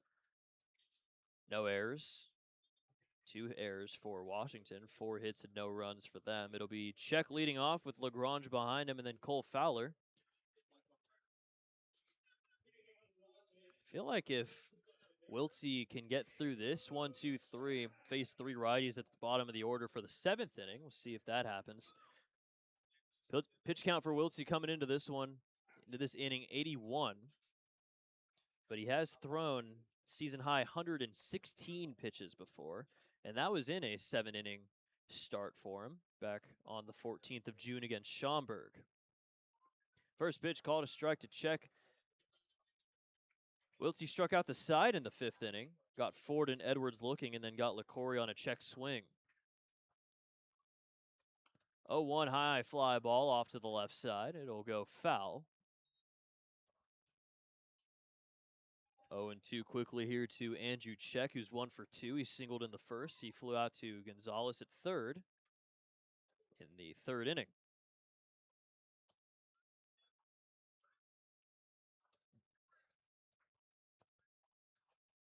Oh, 2 from Wiltsey.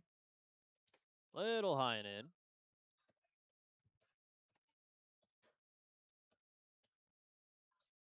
Check spent his collegiate career at Walsh all 5 years.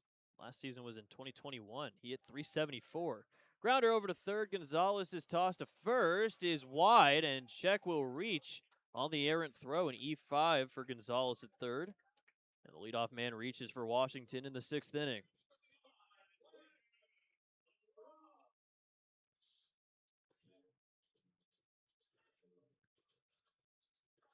Even Check 6'6", but was still able to avoid the tag there from Pierce. As the throw went a little bit wide left. Check on 1st now with nobody out for Wagner LaGrange.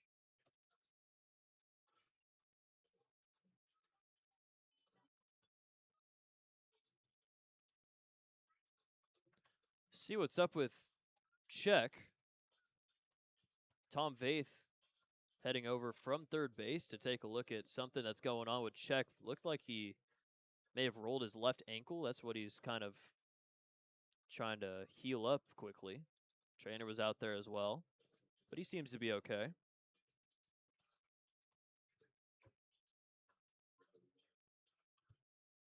LaGrange 0 for 1. He walked in the 1st inning, flew out to right field in the 3rd.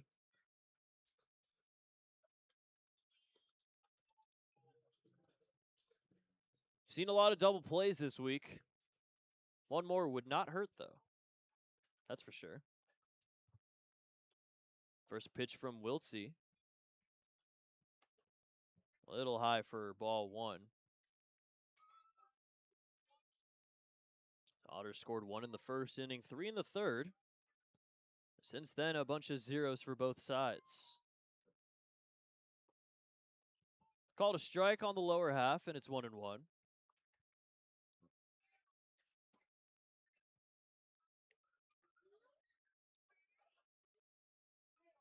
Still nobody warming in the Otters bullpen. Haven't seen any action over there all day. Called strike 2. It's 1-2 now to LaGrange. 3 strikeouts for Wiltsey. Didn't have any strikeouts through the first 4 frames, but now up to 3, which is more than his start against Windy City last week. Slow roller down the 3rd base line, hoping it'll go foul, and it will. If that stayed fair, definitely would have been an infield single for LaGrange, but he'll head back to the dish, and Check will head back to 1st base. I'm sure that all that running on the foul ball is not helping Check with his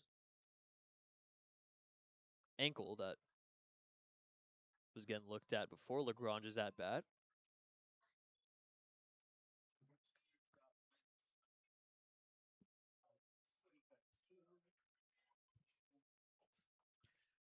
One-two pitch from Wiltsey. Outside on the fastball. 2 walks, 3 strikeouts for Wiltsey so far today.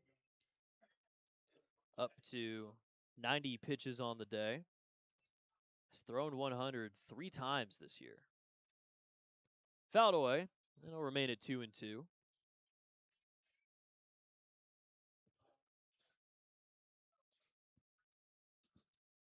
In terms for the bullpen of runs inherited runners scoring, the lowest clip on that is Anthony Tomczak at a 14%, but it is a little bit of a shorter sample size. Joe Morrissey at 15%. He's inherited 20 runners, and he's let 3 of them score.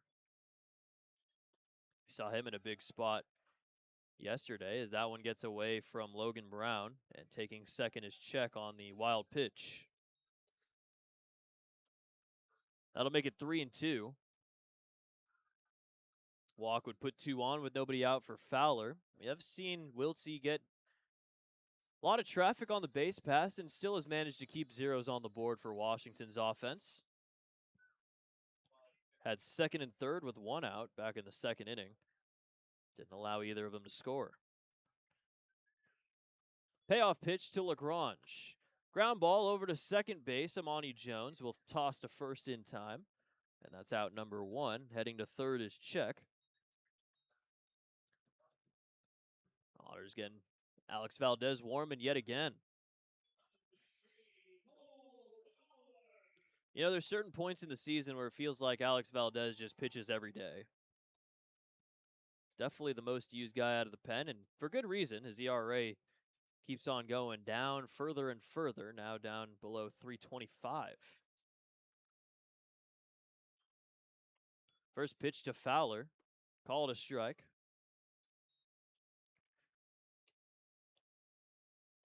Fowler played at 3 colleges in his career. Goldie Beacom, Rowan College, South Jersey. And Lynn hit 438 at Lynn in 2025. In 48 games, looping curveball will miss a little high for ball 1. Won a litany of awards with Lynn last season. Led the entirety of the NCAA in hits per game. 1.92. Swing and a miss, and it's 1-2.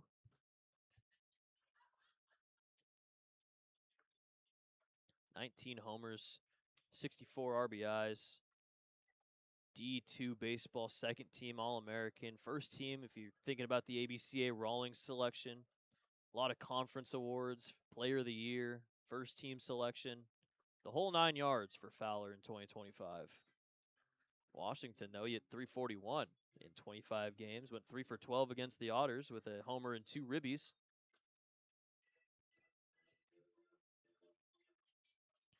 First full season in pro ball. 2-2. Swung on a miss, strike 3. 4th strikeout for Wiltsey, and another big out number 2 for him. As he leaves Check on third for now, that'll bring up Caleb Ketchup.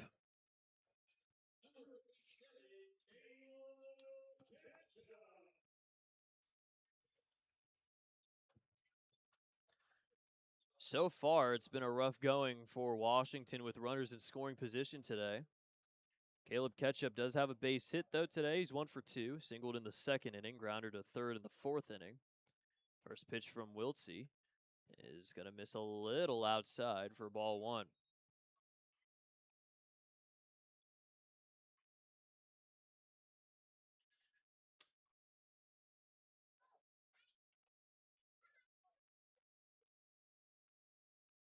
Washington 0 for 5 with runners in scoring position today.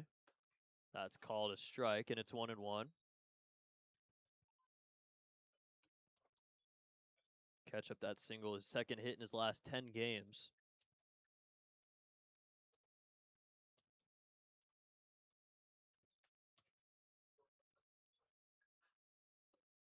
Low and away for ball 2. I think now with the pitch count nearing 100, Valdez will most likely get the 7th inning.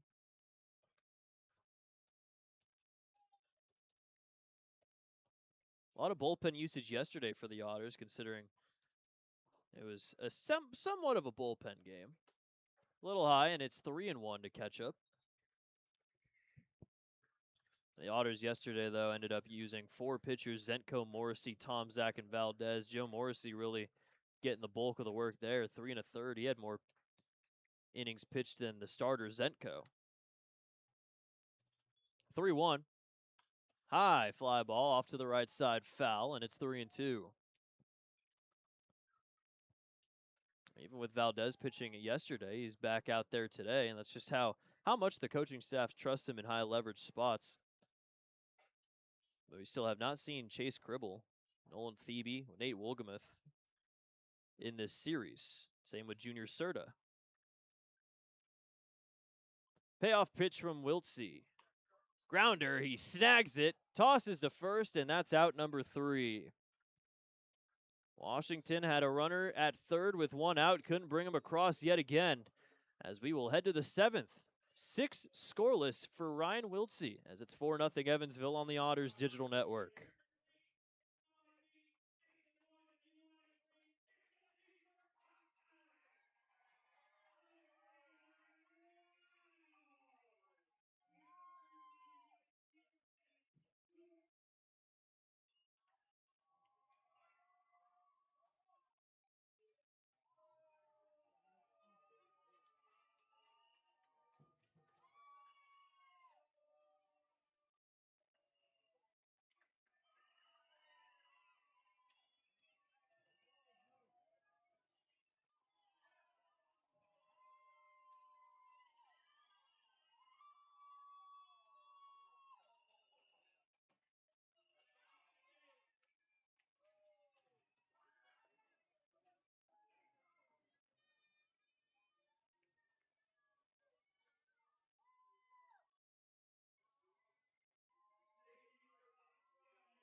Seventh inning, 4-0. Otters have the lead. They've had a 4-0 lead for a pretty long time now.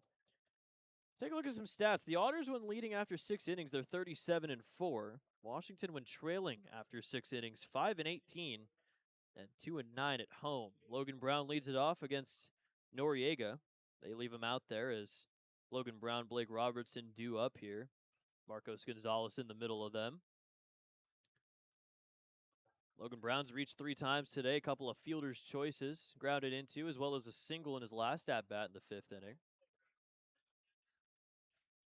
Now leads off the 7th, and it's a ball. First pitch he sees.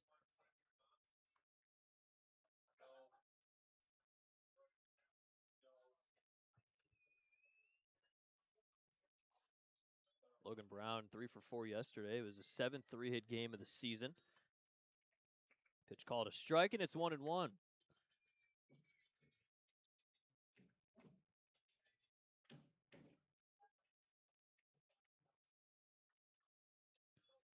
One from Noriega is going to be called a strike. Breaking ball. Logan Brown thought that was going to be up and in. Ends up hitting the zone for strike 2. Logan Brown, like Ryan Wiltsey, one of the few guys on the team that's been with Evansville for 3 seasons now. There's a grounder over to second base. Peak was in right field, so he'll move up to make that play. Throw to first in time for out number 1.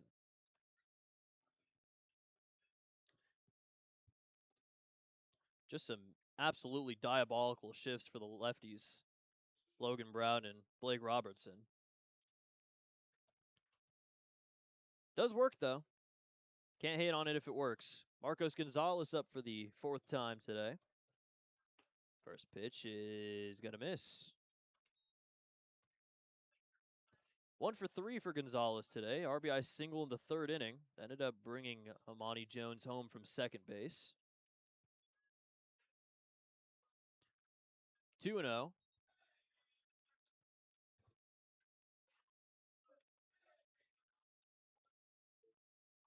So Ryan Wiltsey does go 6 scoreless innings for the second time this season. A little low, and it's ball 3. Do want to say that this is probably the best start for Wiltsey considering the quality of the offense that he faced off against.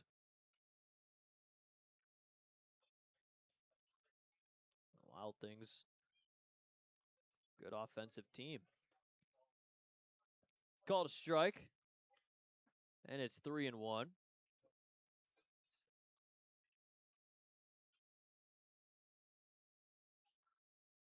Walk would put Gonzalez on first with 1 out for Blake Robertson, and that's exactly what'll happen, as that's ball 4. First walk issued by Noriega. Second free pass as he hit TJ Salvaggio last inning. Overall, the 4th walk for Washington pitching. Gonzalez on first with 1 out. Blake Robertson's walked twice today. He's 0 for 1, just has the fly out to right field as an official AB in the first inning. Robertson has become one of the better plate discipline guys on the team. So that's outside for ball 1. It is Dennis Pierce, though, still leading the team in walks with 45.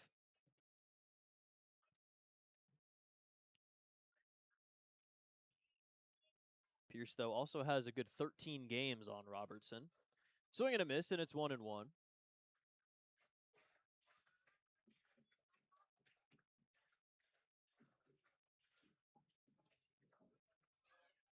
Marcos Gonzalez 6 for 7 on stolen base attempts. So that one's inside.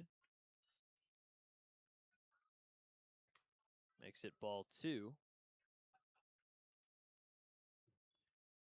Noriega in 2024 played 3 games with the Myrtle Beach Pelicans, but then ended up getting sent down to the Arizona Complex League and played the rest of the season there. Opposite field fly ball into deep left field. Going back on it is Lagrange, and that one is gone! Blake Robertson in opposite field, 2-run shot, and the Otters extend their lead at 6-0. Here in the top of the 7th inning, 8th homer of the year for Robertson. His 3rd in his last 5 games. Takes advantage of the wind going to the other way. And another 2 come in. Robertson up to 36 RBIs, and it's a 6-0 Otters lead. Well, that one just kept on carrying Lagrange all the way back to the wall and ends up going over. Robertson raising in the home run ranks. The Otters have their first homer of the series. First pitch called a strike to LG Castillo.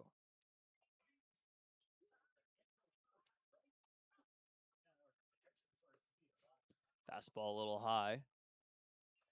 So now this is the 3rd straight outing for Noriega in which he's given up multiple earned runs. 3 out of the 4 he's played with Washington, he's given up multiple. For Robertson, that's his first homer of the year against a lefty.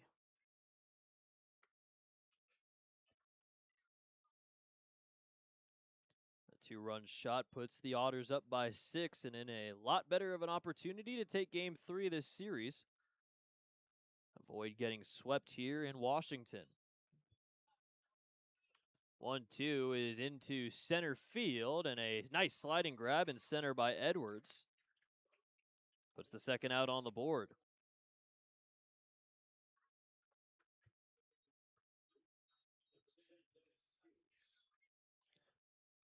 The last 4 homers from the Otters, 3 of them have come from Blake Robertson. And all of them have been 2-run homers, including this one, which scored Gonzalez from first.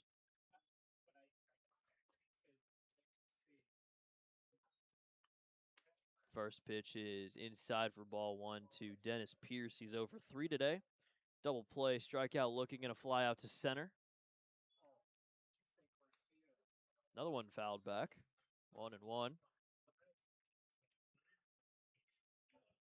So the Otters now 6 runs on 9 hits.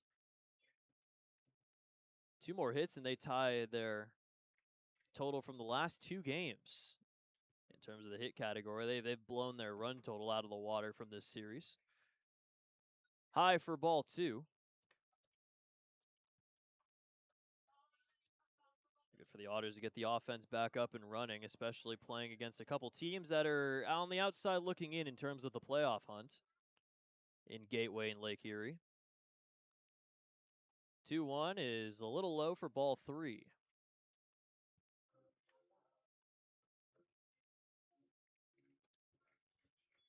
Walk to Gonzalez already in this inning. Comes back to bite Noriega after the homer from Robertson. Now the 3-1. That is crushed. Deep left field, and Dennis Pierce's 12th home run, 438. He got every stitch of that one, and it's 7-0 Otters.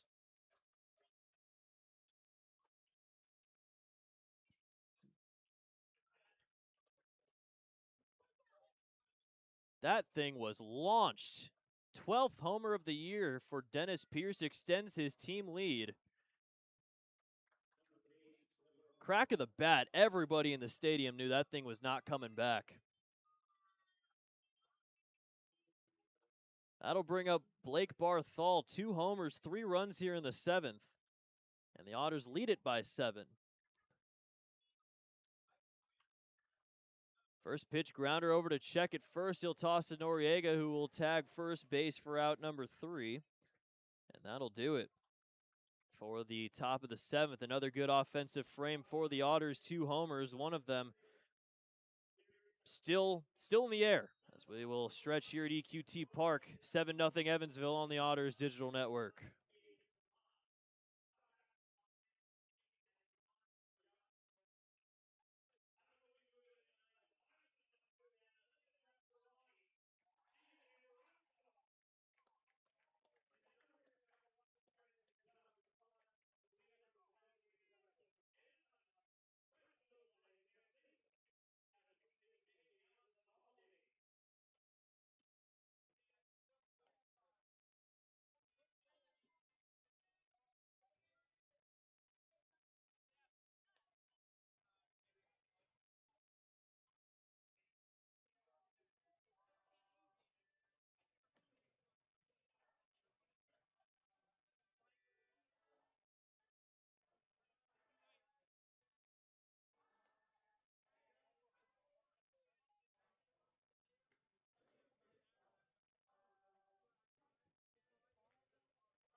Seventh innings brought to you by Jacobs Pub. Jacobs Pub is proud to support the Evansville Otters in the Jacobsville neighborhood. Be sure to check out First Fridays at 607 North Main Street. You talk about a ball that was tattooed by Dennis Pierce. His 12th homer of the year. One of 2 guys in double digits in terms of the home runs. Him and TJ Salvaggio, but with Blake Robertson's 2-run shot, he's now up to 8, so he's near. He's getting there. For Noriega, that's now the 3rd straight outing he's given up 3 earned runs. Pitching change as Alex Valdez throws ball 1. Ryan Wiltsey comes out of the game. Fantastic outing, and he is most likely going to get the win considering the score, barring any sort of miracle from Washington. 6 innings, 4 hits, no earned runs, 2 walks, and 4 strikeouts. Definitely deserving of that 6th win. And the offense definitely thinks so too, as they've managed to bring across 7 runs on 10 hits. 2-1 here to Connor Peak. Valdez pitched yesterday. It was a scoreless frame with a strikeout. ERA down to a 3.32 in 40 2/3 innings. That is hit into left field. Making the catch out there is LG Castillo for out number 1.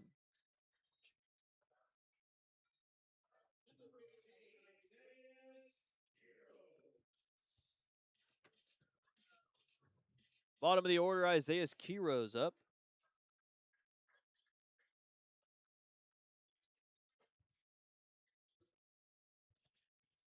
Somehow that Dennis Pierce home run, still not the furthest one he's hit this season. Hit one in Lake Erie. Ended up going over 445.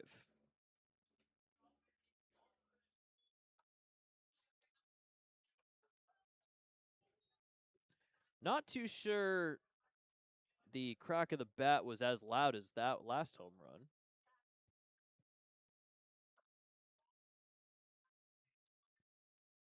That was a first inning 3-run shot that ended up in a 18-2 win for Evansville.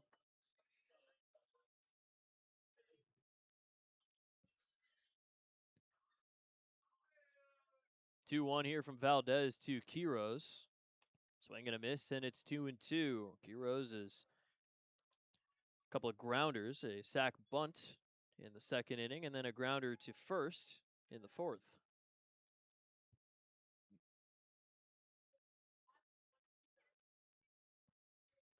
There's nobody warming in the bullpen for Washington. They might just leave Noriega out there. High fly ball into foul ground. Pierce, Logan Brown converging on it. Neither of them will have enough room as it lands into the first row of the first deck.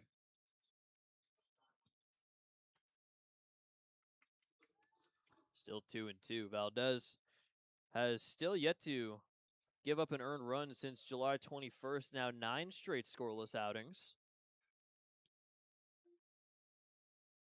And we continue to wonder why he keeps getting run here.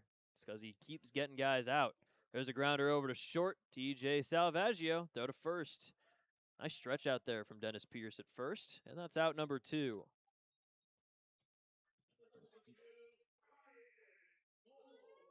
Back to the top of the order, and Ryan Ford. Top 2 in the lineup, Ford and Edwards are combined 0 for 6 today.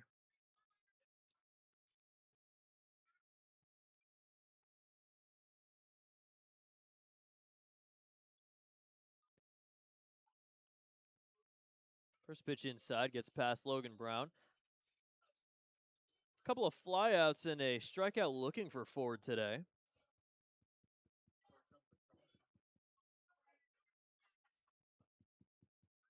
1-0 pitch from Valdez. It will miss just outside for ball 2. Otters heading home after this one. Day off tomorrow before Gateway. Gateway playing a series against Joliet this weekend. Grounder over to first. Dennis Pierce will take it to the bag himself, and that's out number 3. The usual outing for Valdez, a scoreless frame, as we'll head to the 8th. 7-0 Evansville on the Otters Digital Network.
It is the top of the 8th inning.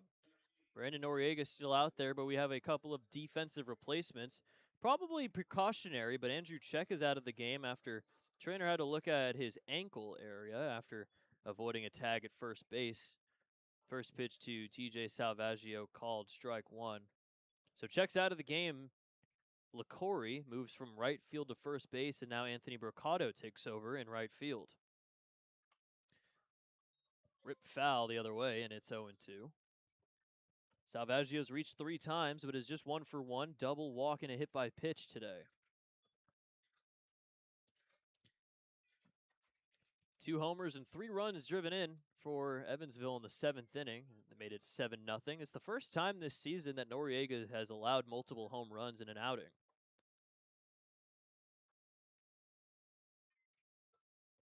1-2 here. Noriega losing his hat a lot on these pitches. Kicks and fires. Another one a little high.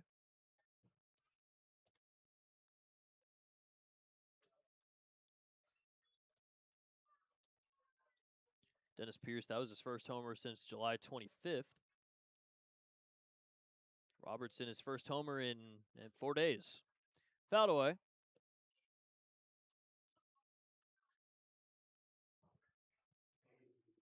TJ Salvaggio, his grandfather, Kevin Fogg, he was a big part of southeastern Louisiana, and he travels to pretty much all of the road games, as that one's hit into right field for a base hit. His grandson is now 2 for 2 and has reached 4 times today.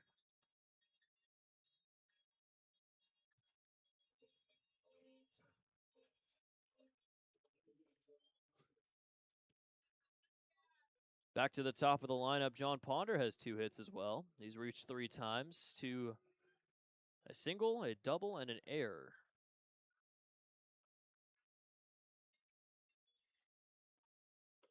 Otters now have as many hits today as they did in the last 2 games combined. 7 hits yesterday, 4 on Friday against Kobe Foster.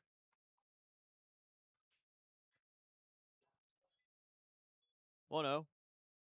Fouled back, and it's 1-1. Ponder's 21st multi-hit game of the season today for Salvaggio, number 17 for him. A lot of good hitting from the guys. 8 of 9 in the lineup have a base hit. Grounder back to Noriega. His throw to second is not in time. He threw it too slow, and Salvaggio sneaks in there. Fielder's choice. Everybody's safe, and there's 2 on with nobody out. So Noriega took too long to throw to second base. Salvaggio knew he was safe, and he gets the good news. Ponder on first now. Monty Jones a chance to extend the lead even further for Evansville. Well, this has been a night and day type of game today compared to the last 2. First pitch, a little low to Amani Jones.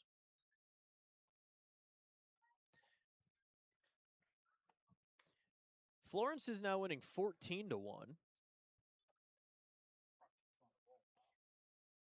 Bottom of the 7th. They've scored multiple runs in 5 of 7 innings. So, looking like we might stay tied in the standings. If this score holds, though, Washington will be up 7 games instead of 8. Windy City up 2-1 on Tri-City. New Jersey's beaten Quebec 5-2. New York is a couple outs away from beating Sussex 5-1. They're on an interesting little streak here. They got swept in the doubleheader against Sussex. So that one misses for ball 3. 94 on the fastball from Noriega. Sussex has kind of gotten themselves back in the race a little bit. They're only 4 games back of the division. 3-0. That is going to hit the zone for strike 1. Monty Jones thought that was ball 4. Walk would load the bases, though, with nobody out for Logan Brown. There's another lefty warming up in the bullpen for Washington. Looks like Colt Anderson. 3-1 is called a strike, and it's a full count 3-2. Jones 1 for 4 today. 30 walks, 47 strikeouts this season.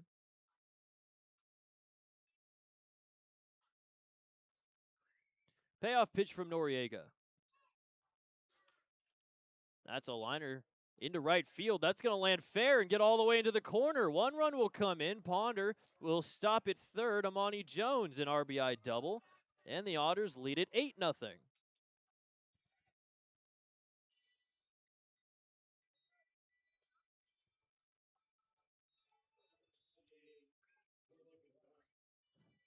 And that will do it for Noriega as Tom Bath will come out and put in another lefty. That one just landing fair, getting into the right field corner. Salvaggio comes in to score. Ponder takes third, second and third with nobody out. The Otters could possibly get into the double digits here in the 8th inning. Colt Anderson coming in as we'll take a quick break on the Otters Digital Network.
Well, pretty nice game for the Otters, to say the least. Up 8-0 here in the top of the 8th inning. A run's already come in. Amani Jones bringing in a run with a double, bringing in his middle infield teammate TJ Salvaggio, his 13th double of the year and his 32nd RBI.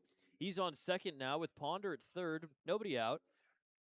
New pitcher Colt Anderson will face off against Logan Brown. Anderson, a former Otter. He was on the Otters last season, only pitched 1 game for the Otters. Back on August 3rd, 2025 against the Florence Yalls, he threw 3 1/3 innings, gave up 4 earned runs, 9 hits, 1 walk, and 4 strikeouts.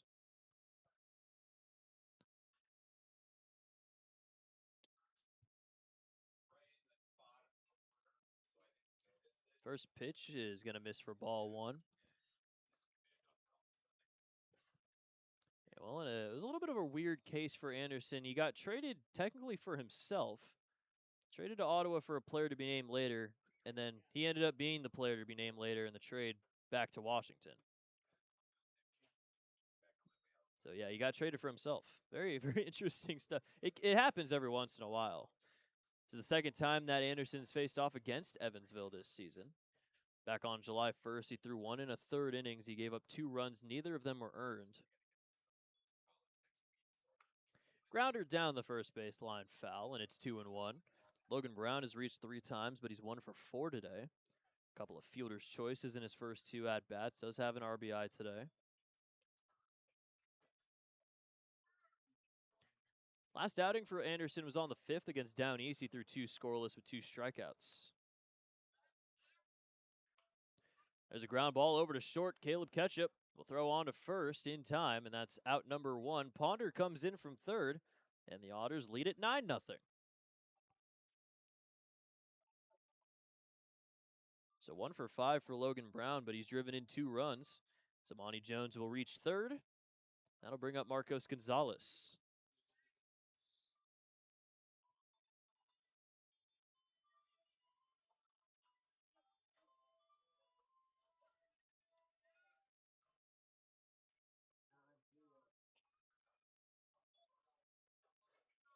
First pitch is going to miss. Second season with Washington for Anderson. He had a 1.92 ERA, only played in 3 games in the regular season with Washington, and made an appearance in the playoffs as well. That one will get away from Quiros, and Amani Jones will come in to score. It's 10-0.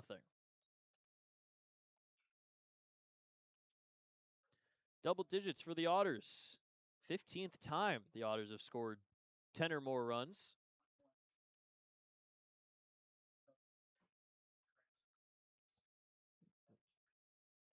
It has been all Evansville today, and the wild pitch brings in a run. So Noriega, his day is done officially as those runs come in to score.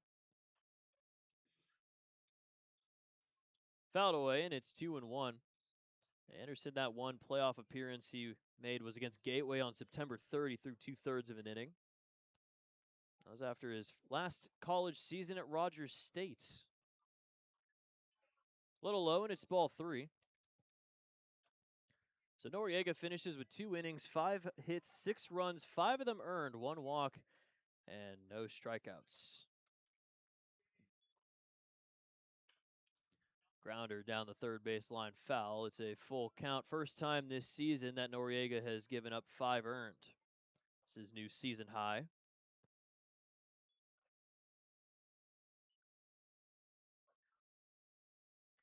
It's been a little bit of a rough start for Noriega with Washington.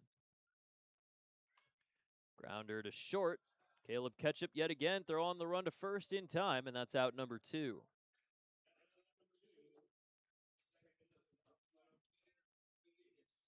Well, the Otters have now scored 3 runs in 3 innings today. 1 in the first, then 3 in the third, 3 in the 7th, and now 3 here in the 8th. That'll bring up Blake Robertson. He hit an opposite field 2-run homer in his last at-bat. Now 1 for 2 on the day with 2 walks.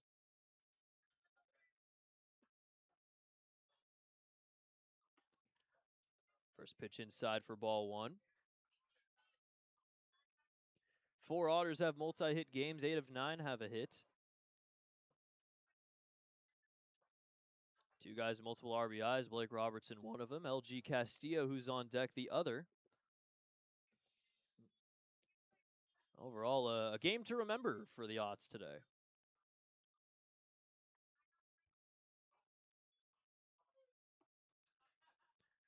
Little outside, and it's 2-1. Colt Anderson was with Oklahoma Panhandle State for 2 seasons and then was with Rogers State for 3.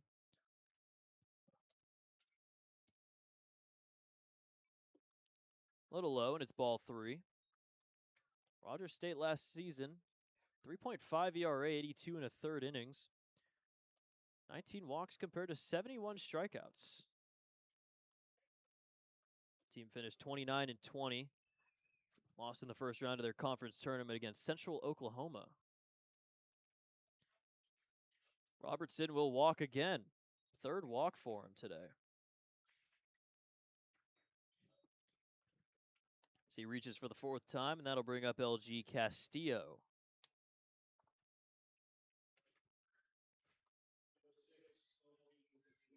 Well, Robertson's 3rd walk ties the most in a game by an Otter this season, with Dennis Pierce back on June 28th.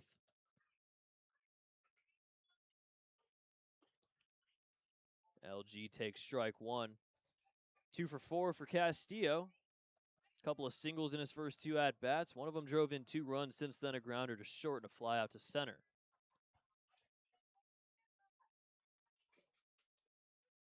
The 0-1. Grounder the other way over to first base. LaCorey is now there. He'll toss to first in time for out number 3. Otters bring in 3 more runs as they now lead it 10-0. As we'll head to the bottom of the 8th on the Otters Digital Network.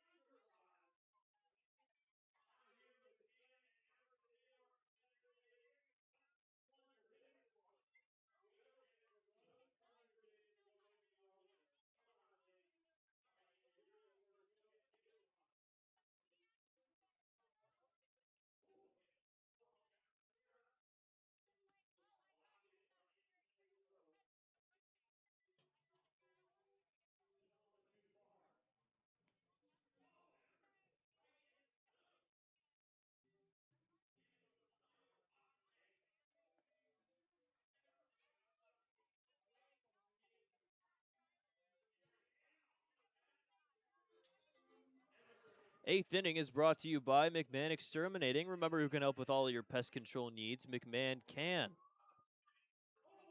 What a day for the Otters today, huh? 10-0 here in the bottom of the eighth inning. Alex Valdez back out there. Might as well get him for the ninth as well. Save the bullpen, give them a day off tomorrow, and have everybody fresh and ready to go for Gateway on Tuesday. It is a litany of 6:35 first pitches next week. The first 5 games, Tuesday through Saturday, all start at 6:35, and then Sunday is a 12:35 start. Earlier in the season, it was a 5:05 start on Sundays, but moving it down to 12:35 for the last couple weekends of the season. Very excited for the Andy McCauley bobblehead. It's definitely gonna be one of the giveaways of all time. That's for sure. First pitch is called a strike to Kyle Edwards, who's leading it off. It's Edwards, LaCory, and check. Swing and a miss, and it's 0-2. Edwards is 0 for 3. Fly out to center, grounder to third, and a strikeout looking.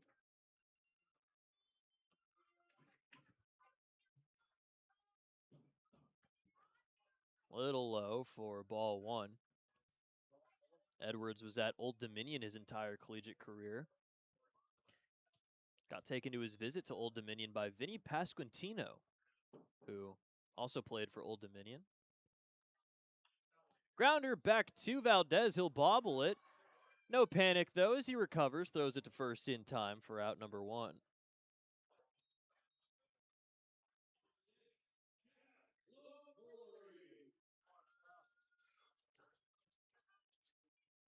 This might be the last we see of Jeff LaCory this series, as he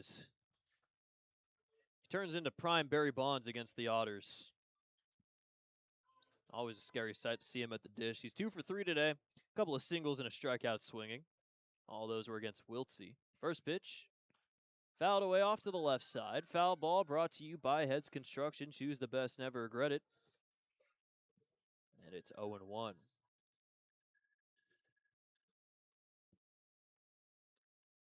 LaCory was at Florida Southern for 3 years before transferring to FIU for 2024. Hit .296 there. Also played in the MLB Draft League with the West Virginia Black Bears. Hit a tick under 300 there in 69 games. Fly ball into right center field. John Ponder is right there, and he'll make the catch for out number 2.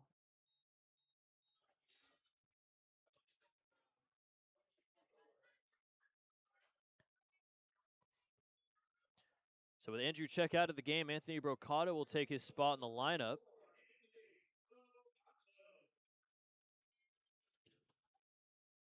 One Bash brother getting pinch hit for another one.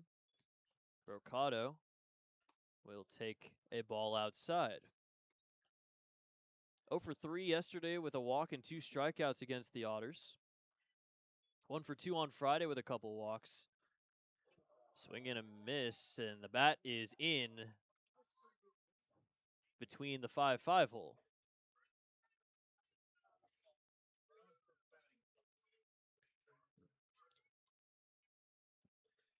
Brocato heads back into the dugout. Take a look at a replay here. Bat wanted to pretend it was a ball for a little bit. Decided to hit a grounder to short. Would have been an infield single too if that was a ball. Unfortunately, it was a bat, so it doesn't count. Brocato not only getting a new bat, but getting gloves. Brocato was with St. John's for his collegiate career. That ended back in 2018. He spent a lot of time in the Frontier League, Southern Illinois, Washington, Florence.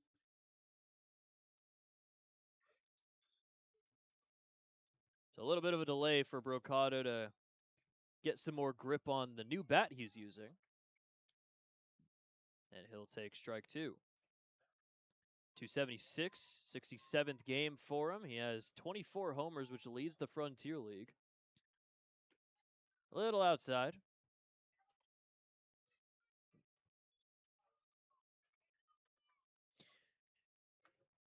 Otters have had a few situations where they swing and the bat goes flying. We had a few of them in Joliet. We had one, I think it was Mark Black, that went into the Joliet dugout, which was a little bit of a scary situation. Fortunately, nobody on the Slammers side was injured, except for the bat boy. Swung on and missed for strike 3. Another 1-2-3 inning for Valdez, his first strikeout of the day. Ends the 8th inning. We'll head to the top of the 9th. Otters in blowout territory, 10-0. As we'll hit the 9th on the Otters Digital Network.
Top of the 9th. Otters up 10-0.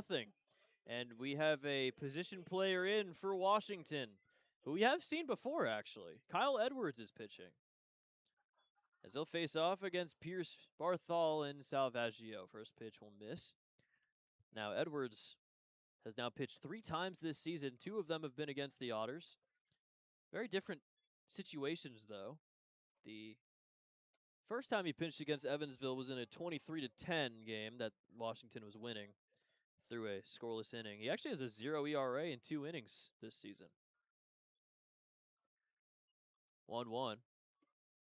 It's the zone. And it's 1-2.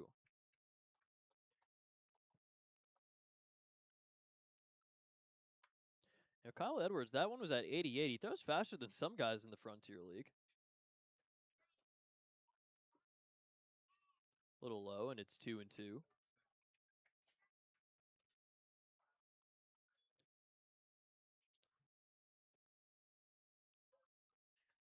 Talking more about Edwards, he didn't really pitch all too much in college.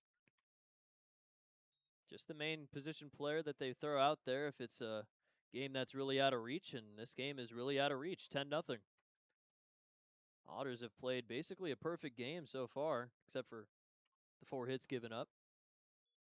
3 runs in the 3rd, the 7th, and the 8th, as well as 1 in the 1st.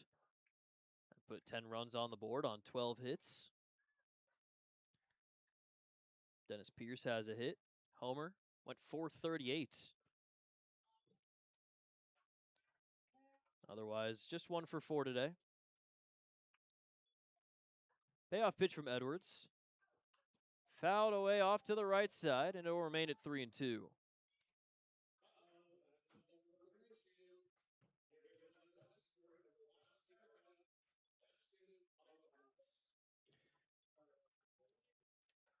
Last year with Washington, Edwards did have a pitching appearance. He threw another scoreless inning on August 22nd against the Mud Monsters.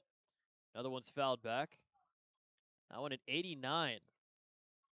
Hitting Kobe Foster territory with the fastball. Gunnar Kynes, Zach Westcott, just to name a couple.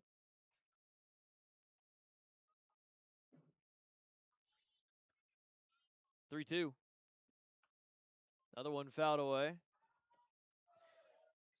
Can't talk too much about Kobe Foster throwing slow because he did just throw 8 scoreless on Friday with 10 strikeouts, but we don't need to talk about all that. Long at bat here to start the 9th for Pierce. Another payoff from Edwards. And another foul ball.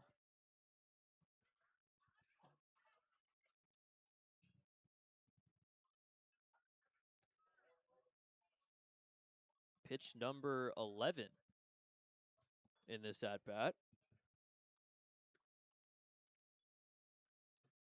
Another 3-2. Another foul ball.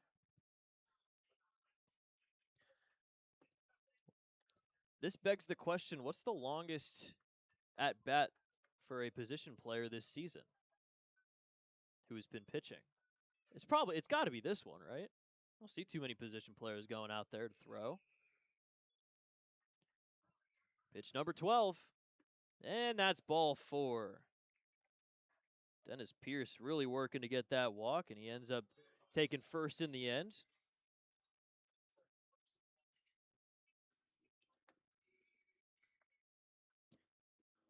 Pierce will head to first on the walk. That is walk number 6 issued by Washington pitching.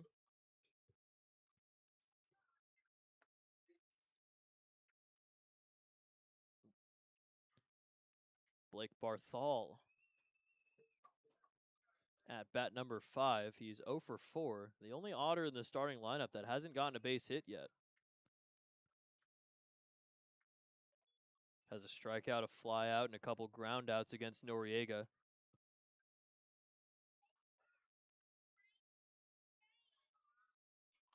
Fouled away off to the left side, and it's 0-2.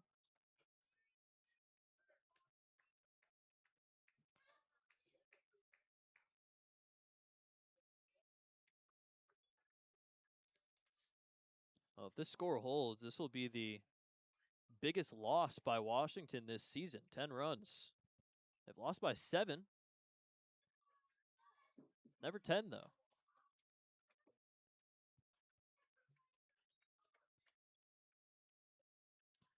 One and 2 to Barthol. It was a 9-0 loss. Kobe Foster got the loss in that one against the Crushers back on June 19th. So it'll be the first time that Washington loses by double digits if this score holds.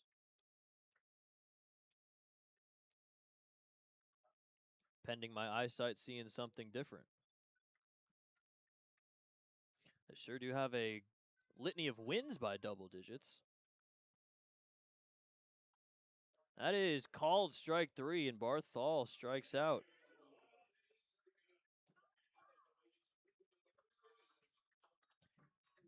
Only the 3rd strikeout from Washington pitching as Barthol goes down for the 2nd time by way of the K, and that'll bring up TJ Salvaggio.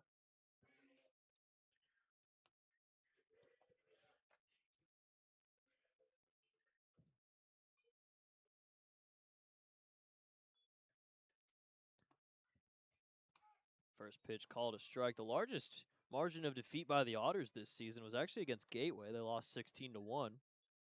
Largest margin of victory was the 18-2 win against Lake Erie back on June 16th. 0-1. Fouled back. Foul ball brought to you by Heads Construction. Choose the best, never regret it. Junior Serta is warming in the bullpen. This is going to be by far the largest lead the Otters have when Serta comes into the game. The usual closer for the Otters. That is a base hit into left field. TJ Salvaggio is 3 for 3 and has reached 5 times today. A career day for TJ.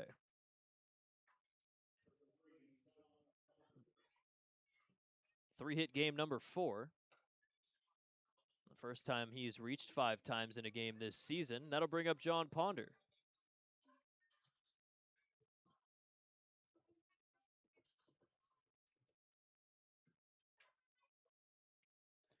The Otters are getting so many hits on the board, the video board stopped working here at EQT Park. It's just showing a black screen right now. It's fouled away, and it's 0-1. Ponder has 2 hits today. He's reached 4 times. Ended up scoring after reaching on a fielder's choice last inning.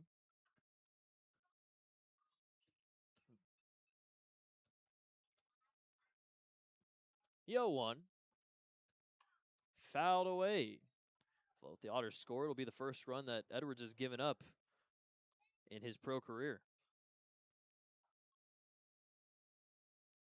In a good spot here. The Otters, though, have grounded into a couple double plays. 1-6-3 from Jones and the 6-4-3 from Gonzalez.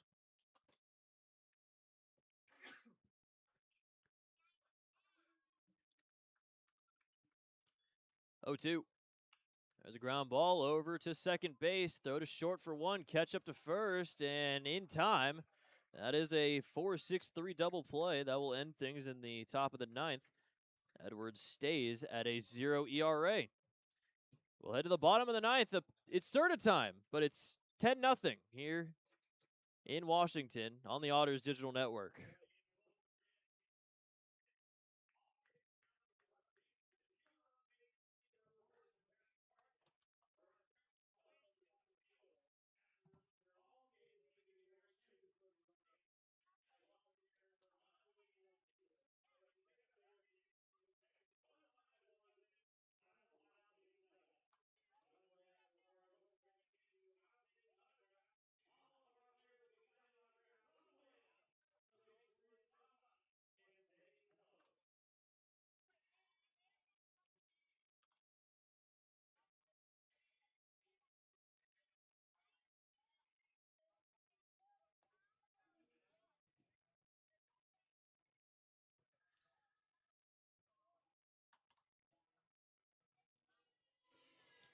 The 9th inning is also brought to you by McMahon Exterminating.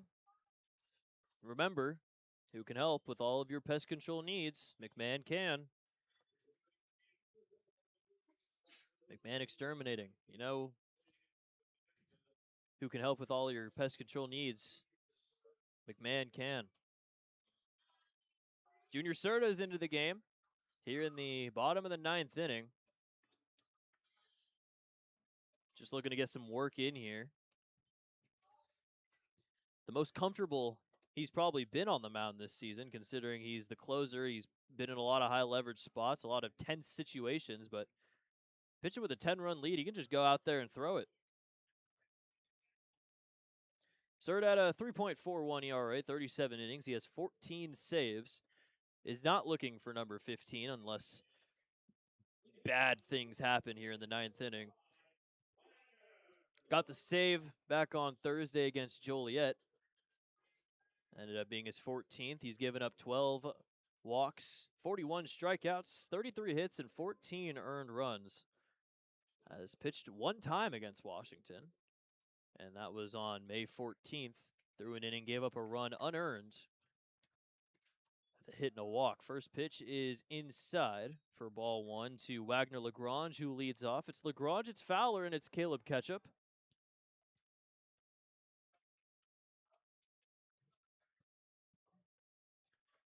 1-0 from Serta. They'll miss outside for ball 2. Lagrange 0 for 2. Walked in the first inning. Since then, a flyout to right field and a grounder to second. He's only faced off against Wiltsey today.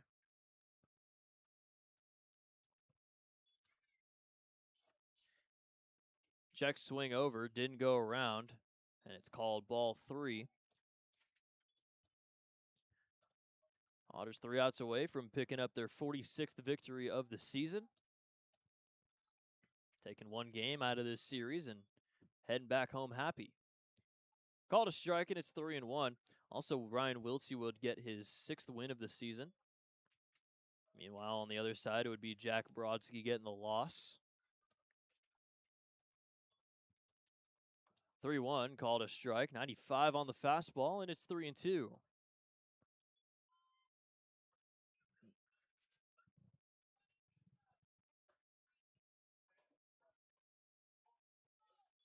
Payoff pitch. Fouled away.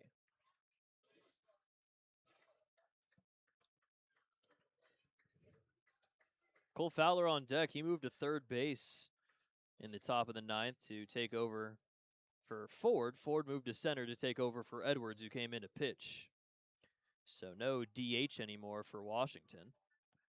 Payoff, yet again, from Serta is fouled away off to the right side.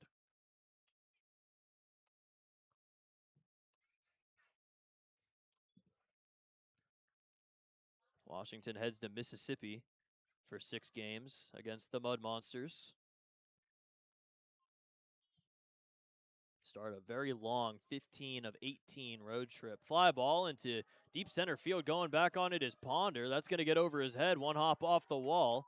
Lagrange is into second base, and he has a double, his first hit of the day, his second double of the season. Leadoff man on second with nobody out for Cole Fowler. –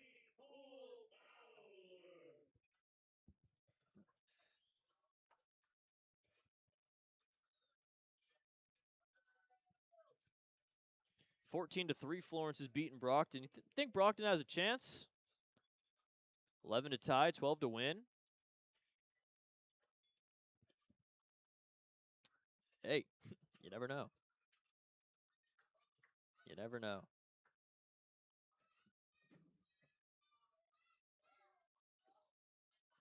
First pitch from Serta is called a strike to Cole Fowler. It is kind of weird that Friday and Saturday both Evansville and Florence lose, and then on Sunday they both decide to blow out their opponents. Grounder to first. Bobbled by Pierce, gets past him. Toss to first is not in time. Pierce didn't know where the ball went. And reaching is Fowler, heading to third is Lagrange. That'll put 2 on. Runners at the corners with nobody out. That's an error at first by Pierce. Second error of the day for the Otters. That'll bring up Caleb Ketchup.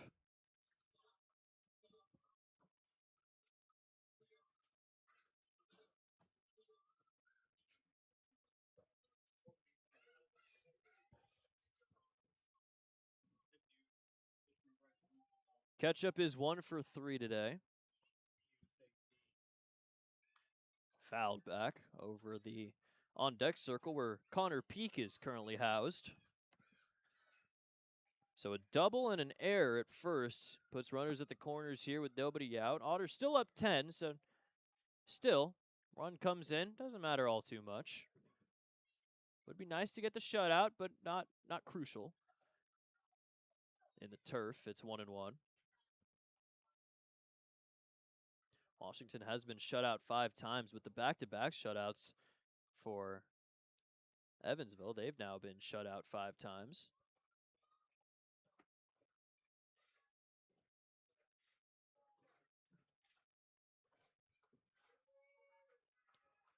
One from Serta. High fly ball into shallow center field.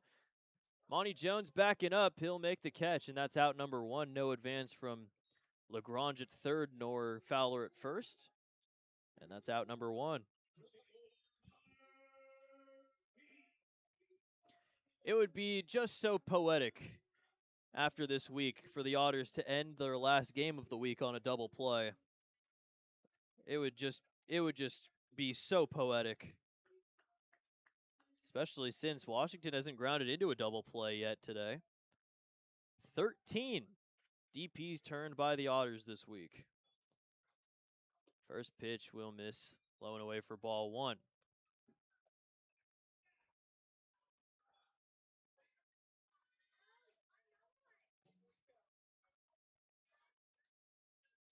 Serta checking back to first, kicks and fires the 1-0, as that one is going to miss outside for ball 2.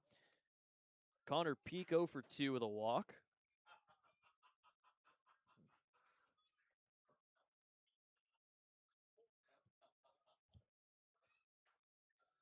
No runs, 5 hits, 2 errors for Washington. 10 runs, 13 hits, 2 errors for Evansville. There's a grounder. No play at second, though, as Jones will flip to first in time for out number 2. Run will come in And Washington is on the board here in the 9th. It's 10-1.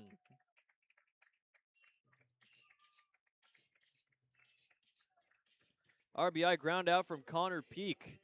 Saw the grounder, eyes widened for a second, but realized it was hit a little too slow to try and get a double play on it. So Fowler's at second base now. Washington down to their last out in Game 3. Did manage to avoid getting shut out, though. First pitch from Serta is fouled away by Quiroz. 1 run in the first, 3 in the third, 3 in the 7th, 3 in the 8th for Evansville. And now just the 1 run for Washington in the bottom of the 9th.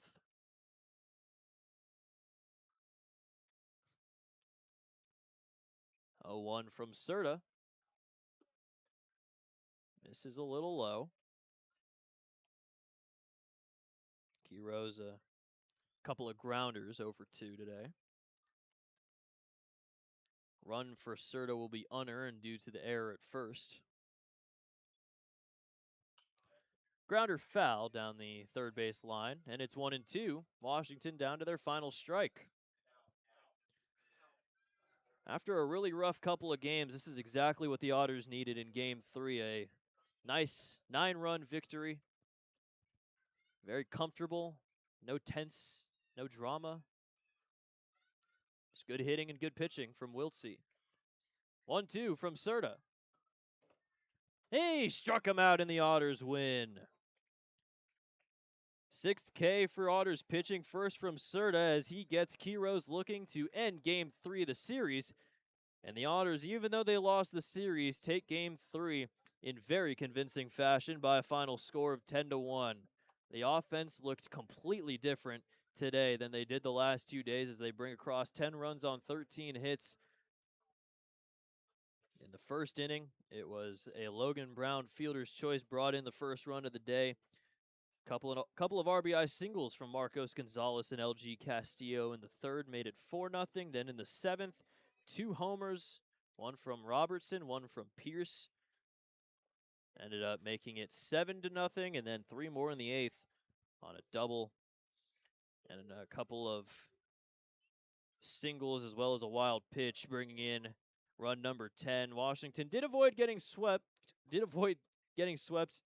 by scoring, or shut out by scoring 1 in the bottom of the 9th, but the Otters do end up winning by a final score of 10-1. They're now 46-32, 7 games back, and Florence most likely going to win their game, so still tied with them in the division. Both of those teams are going to be 46-32. Otters move up to 21-18 on the road. And while they drop the series, they take Game 3, and we'll still have a happy bus ride home after the offense does well, the pitching does well. How about Ryan Wiltsey, 6 scoreless? He's going to get the win. Jack Brodsky, on the other hand, gets the loss. He finished with 5 innings, 7 hits, 4 earned runs, 3 walks, and 2 strikeouts. Now we will face Washington very soon from now, the 18th through the 20th. We're back here at EQT Park, but before that, a 6-game homestand. 11th through the 13th against Gateway, then the 14th through the 16th next weekend against Lake Erie. Day off tomorrow before Game 1 against the Grizzlies on Tuesday. Hopefully the Otters can keep up this offensive form that we saw today. For everybody here in Washington, I'm Evan Potoka. We'll see you on Tuesday. Enjoy the rest of your day and the off day tomorrow, and have a good rest of your night.